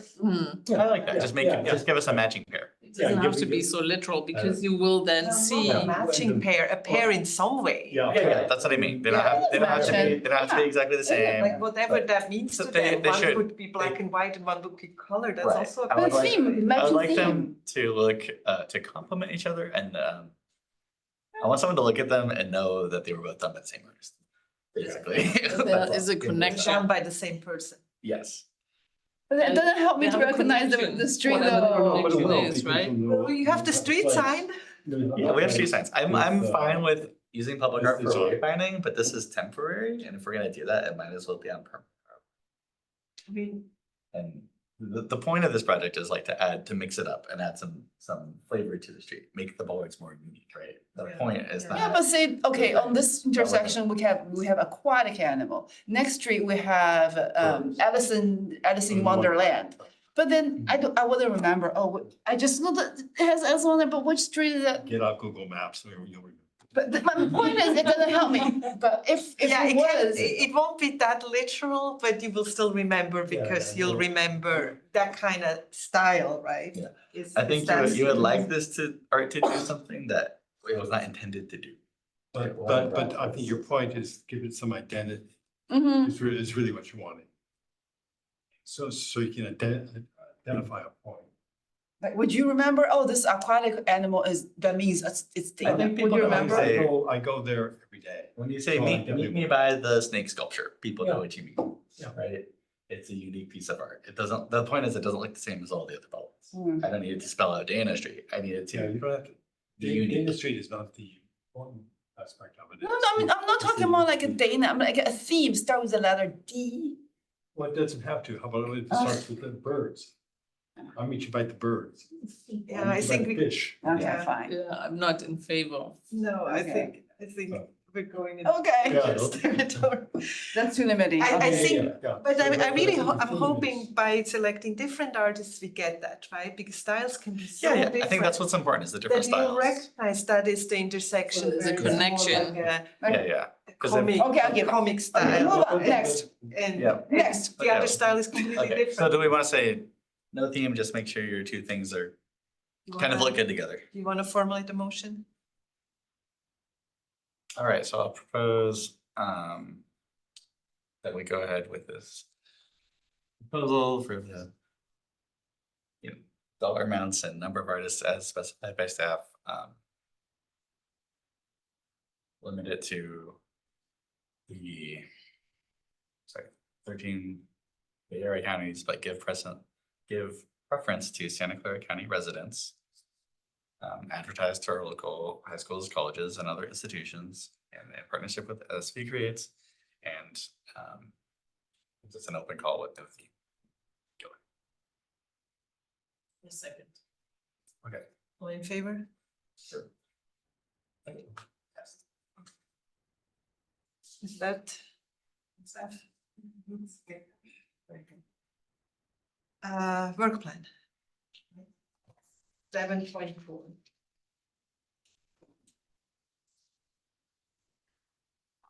Does someone want water? Cause I'm getting more.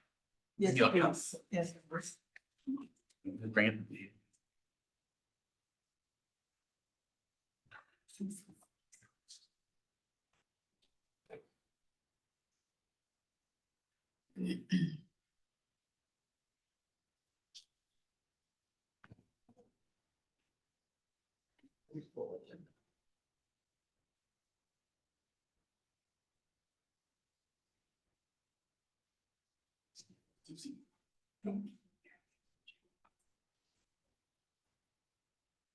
All right, so 7.4. Discussion of BSC. fiscal year 2024. So for An tonight, extra copy. yeah, they're at it's the second. So this will be, so next month we'll actually vote on the work plan, tonight, we're just discussing, this draft. If there's anything else you want us to add to bring through next month's meeting, or next month's goal. That'll be the last meeting. So just some comments on it. It's really similar to what we had in the work plan last year. There weren't a lot of changes to it. Some things that I wanted to point out, so on page 3. So this is the fiscal year 24-25 work items. We talk about developing the public art strategy. I did add, so incorporating economic vitality strategy action items, related to visual arts. So there's 10 or 12, arts culture related action items, that could be reviewed with the public art strategy, making sure the two are aligning. So I did miss before that too. So this is under increasing outreach for call for artist opportunities. This addition is on the same page 3, just utilizing the partnership with SV Creates. This year calls for artists Is that? on page 3. That's still on. Yeah. Oh, yeah.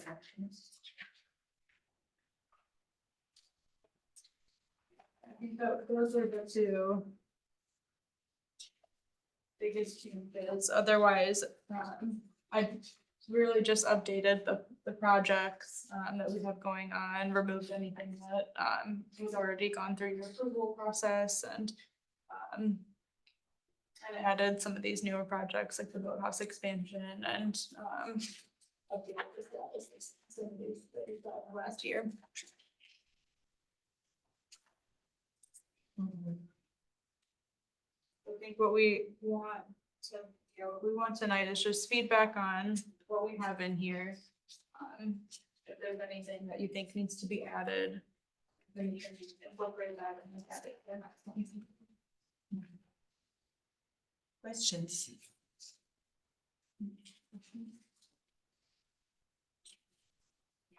So you're saying those two items are new, right, that you just pointed out, and everything else is it the same or updated? Sorry.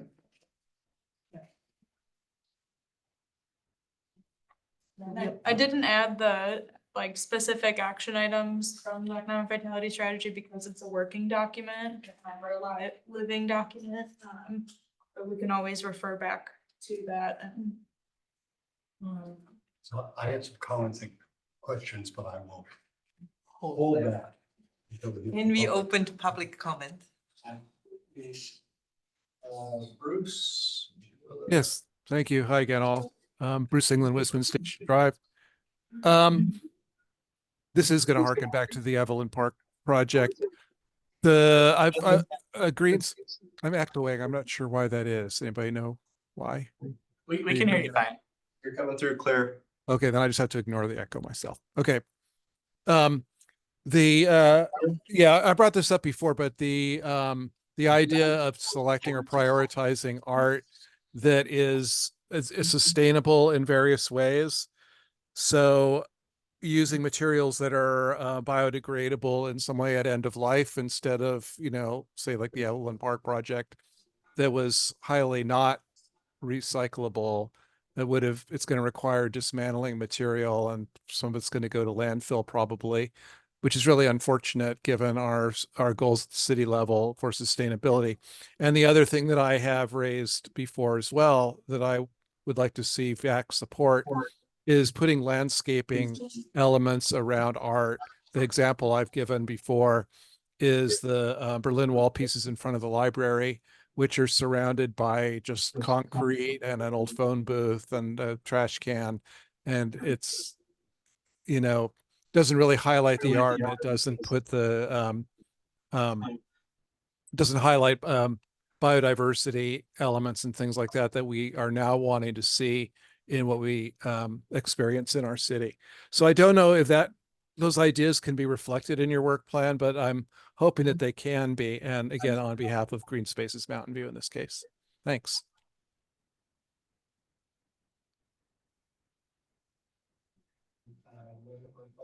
No more public comment, discussion. So John, I'm assuming that we will get course correction in October when you go to city council. And they'll give we'll finally hear what their scope and vision is for it. And that will cause us to really form a plan. So I would assume that next year, a lot of our work or our work will be reacting to the direction that city council gives us. Correct? And that'll be the most of what we're focusing on. Correct. So at this point in time, absent that direction, Right. Council will be adopting all the work plans for all the advisory bodies from late August or beginning of September, given the break you have.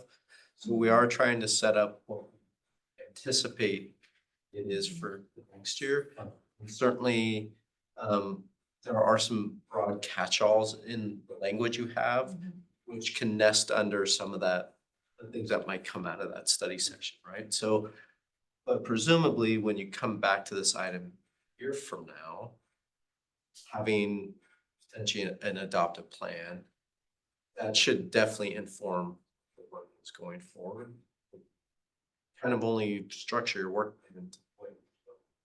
Okay? Just as like we will learn about public works projects that might get reshuffled and then become part of the work plan for the VDC. So these are kind of moving documents. We only go based upon what we can look at today. So it is a little bit of a snapshot in time. But I think we have some buckets that do kind of speak to give you flexibility to talk about some of the things. And this just helps really for agenda planning, setting a direction. Yeah. And that's why also the dates all are basically at the end of the semester and the end of the year, because we just don't know. And so you're giving flexibility to define that later. And we should be held up by everything finishing at the end of the year. We just don't know right now. So it's a placeholder. Okay. Yeah, I had the same question that on page 4, you actually see that catch-all that John mentioned. It says develop a work plan for implementation of the public art strategy. Review work plan timeline for consistent with the visual arts related action items.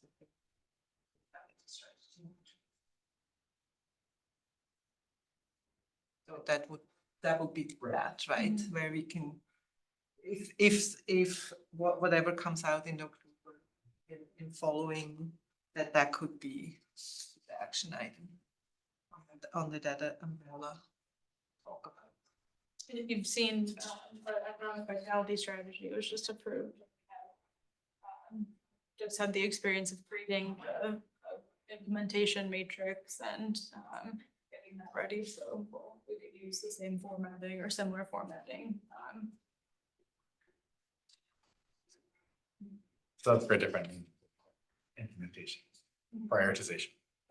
Yeah. I mean, implementation is not on it yet, right? That would be the next. So it's like for council to give you that. It's also review VAC responsibilities, review council policies, K-5 policies, so it's all there basically. Right, but it's not the implementation. The only other comment I had was on page 4.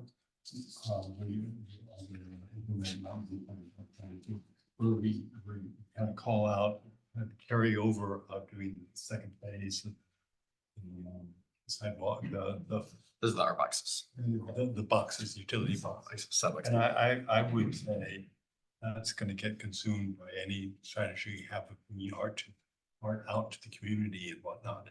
So rather than call that out, especially I would either bring it up higher or have it discussed as part of the strategy rather than a separate item.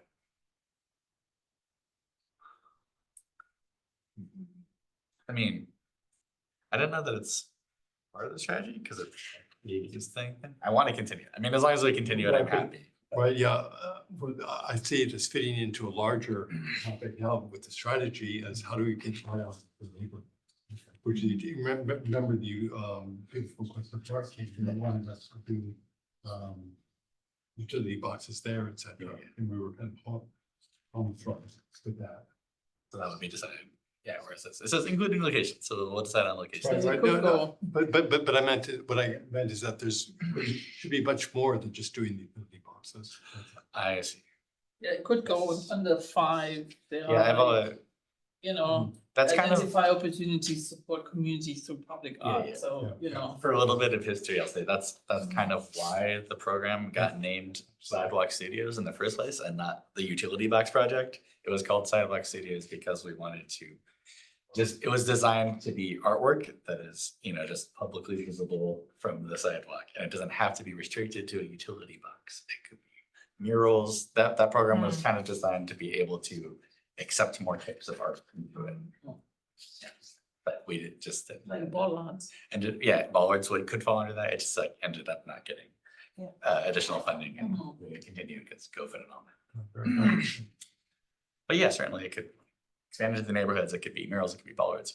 We will talk about that when we get there, but that's just like kind of why it's named that and not the Signal Box Project. Because it was supposed to be an inclusive thing. Okay, good. Yeah.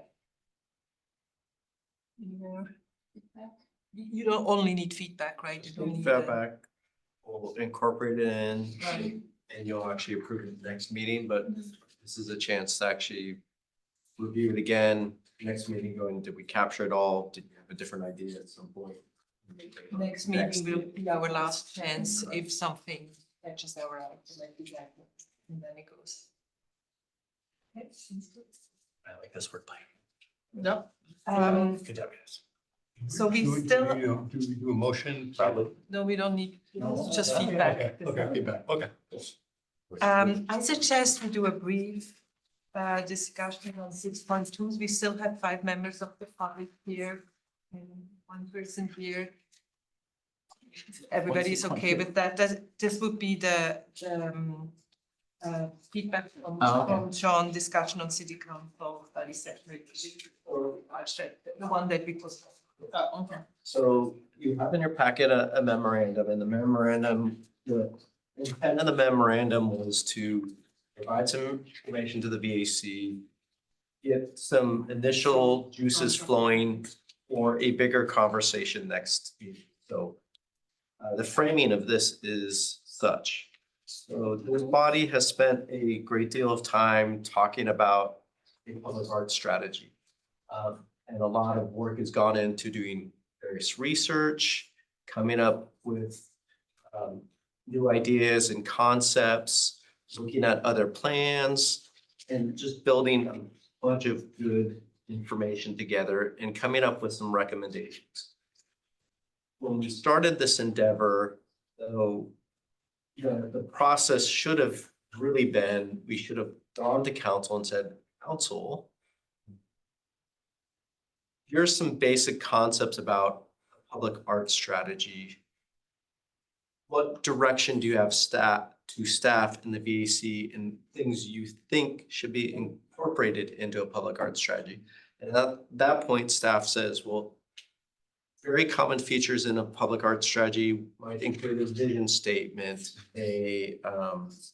different strategies, benchmarking, types of funding mechanisms, and lay out kind of the best practices that we see in other communities that have public art strategy. And we'd seek that feedback. That feedback helps inform how you build an art strategy, because we've now given guidance on what are those kind of important considerations that council is interested in solving, and to be able to bring back and have a conversation around that. A lot of work was done. And so what we need to do is go back to council, and we want to make sure to capture the good work of this body as a way for council to look at it and go, have had a lot of thoughtful conversation, but we still want to be able to shape what this is. So the intent next meeting is to come back to and actually do a working or a study session with the VAC. If you had input into a public art strategy, what would be the components that the VAC would recommend? And that will be part of an attachment that we put with the staff memo. Say, council, here's the best practice research of different art strategies. Here's different funding mechanisms for art. Here are different concepts or considerations for policy. Of all these items, should all of them be included? Some of them be included? And you'll see in your packet, here's what the VAC through their own work in research would like to see in an art strategy. They can use that as a way to either inform and provide feedback to staff on what should be the next steps. So the point of this is to say we are intending to have a council study session in October as a way to help inform that and make it a robust conversation, capture all the good work this committee's done over the last 12, 14 months on the research done. We want to hold, in a sense, our own version of that in the VAC, so we can capture the notes, make sure that's included in the full list of information provided to council. But council still has the ability to provide direction. We're not coming back to council going, here's the strategy. What do you think, right? Yeah. We want them to provide that guidance. So, but they can refer to the information and your recommendations. And maybe they say, this is all good work and include all that. Or we're not so sure we want some of these things. We'll take some of these things over here. It's a way to make sure we capture the information. It sounds like that's what the subcommittee already made.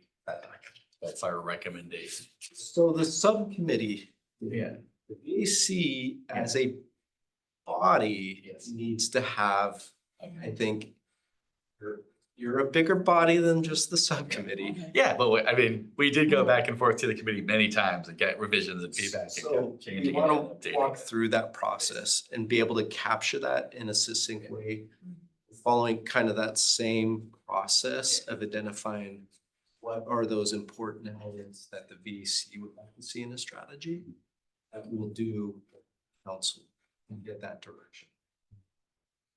That's the point. So it wasn't necessarily to have this long conversation tonight. Start noodling on, maybe refreshing some of your old notes so we can have that conversation. What are those kind of components we have captured as a way to build that memorandum background for the council. Are you already gonna have your menu of options ready by then and your components and like the other part of it, the packet that we'll be presenting to council? So we're framing for council, and so we're gonna use the same approach with council, which is here are some of the basic foundational elements you would typically see in an art master plan or an art strategy.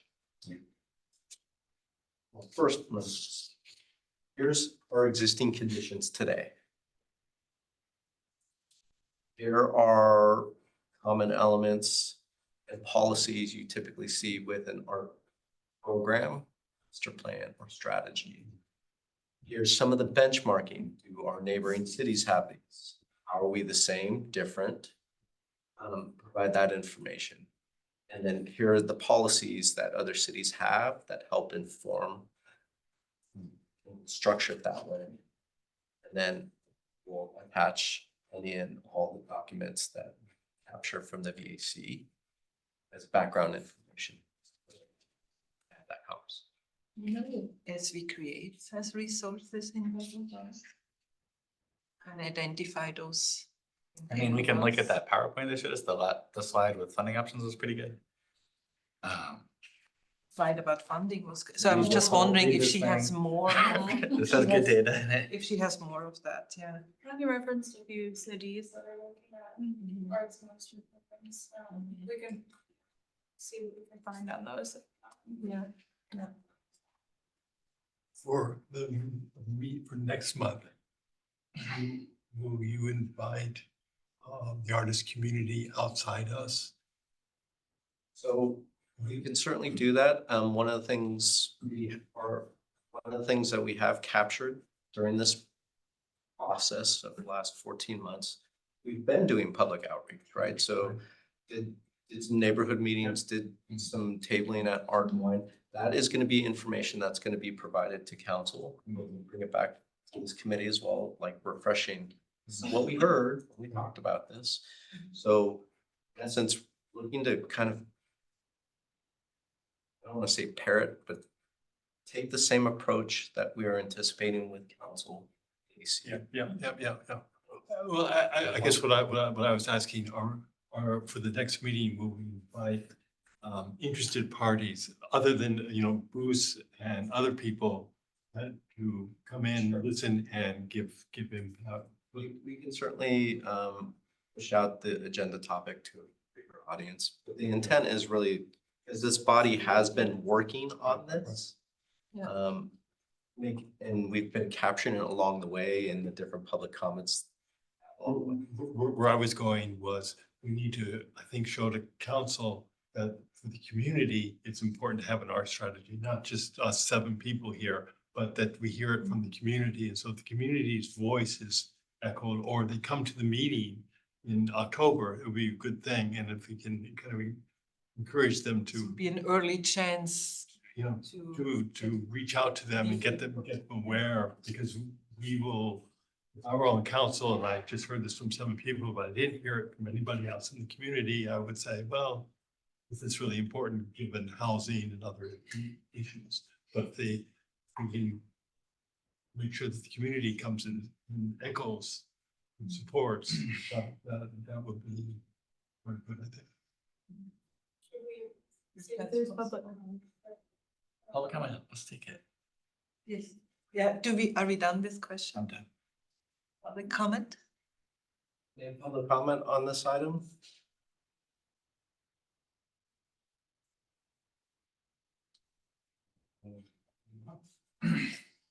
So this is just to make sure that we show up in June. It's important that we Think about it. think about it So, ahead of time. Maybe Yeah. look at our old Yeah. previous work and then inform us. And when we talk about a strategy, we're so tied to, I learned this from Tiffany, the K-5 policy. Or is it in our scope to say we should change that? Will that be part of our discussion next month? So So, excellent question. So I should have made this comment earlier. So the original direction from council back in 2019, as part of their 2018-29 plan, was go explore doing a public art strategy, specifically looking at percent for art on the private side. It's very specific. So that was the intent, was to come back in March of 2020 with the basic research around a percent for art. And look at most public art plans, there's a little more infrastructure associated with supporting just more than 8% for art. Typically, you have policy elements to go along with that. And that's where the conversation kind of took off. And that conversation up to that March meeting hadn't happened. So and as this body has seen and experienced, some of these policies might actually help with either determining art pieces. So the Aquatic Center had an old art piece. Well, what happens when piece may need to be replaced? Should there be a process for putting some of those pieces in place? And that's the exploration that took us down, reviewing more public art strategies. And it was like, oh, we have these types of policies in an art strategy.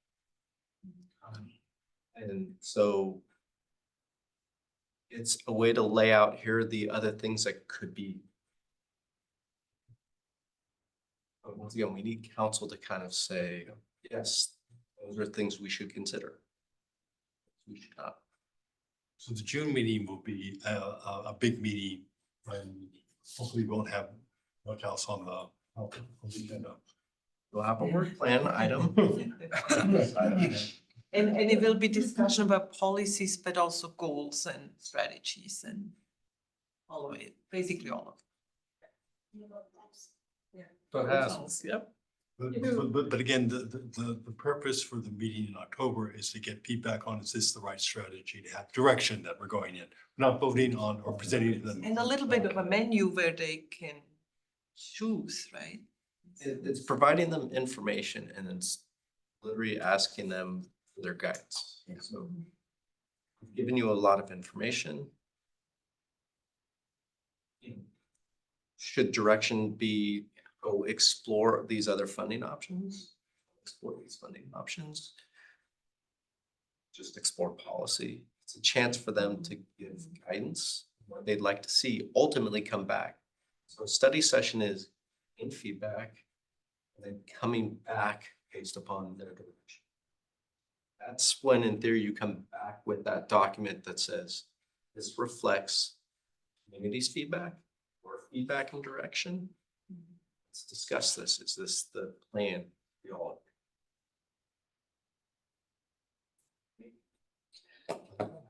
I'm collapsing, like my allergy is really bad. I need to quit. I'm not holding up. Yeah. I think we're close to the end, but. No, you we're- can leave whenever you need to. I struggle trying to stay, but. You're not, it's not a lock in. Yes. We're done with this item, so we are only left with item number 8, committee staff comments, questions. I tried to. Anybody, questions? Remarks, anybody? This is 8. How are you going to make this up? In that case, I adjourn the meeting. Yeah. 9. Wow, this is a record. I You think. made it till the end. I really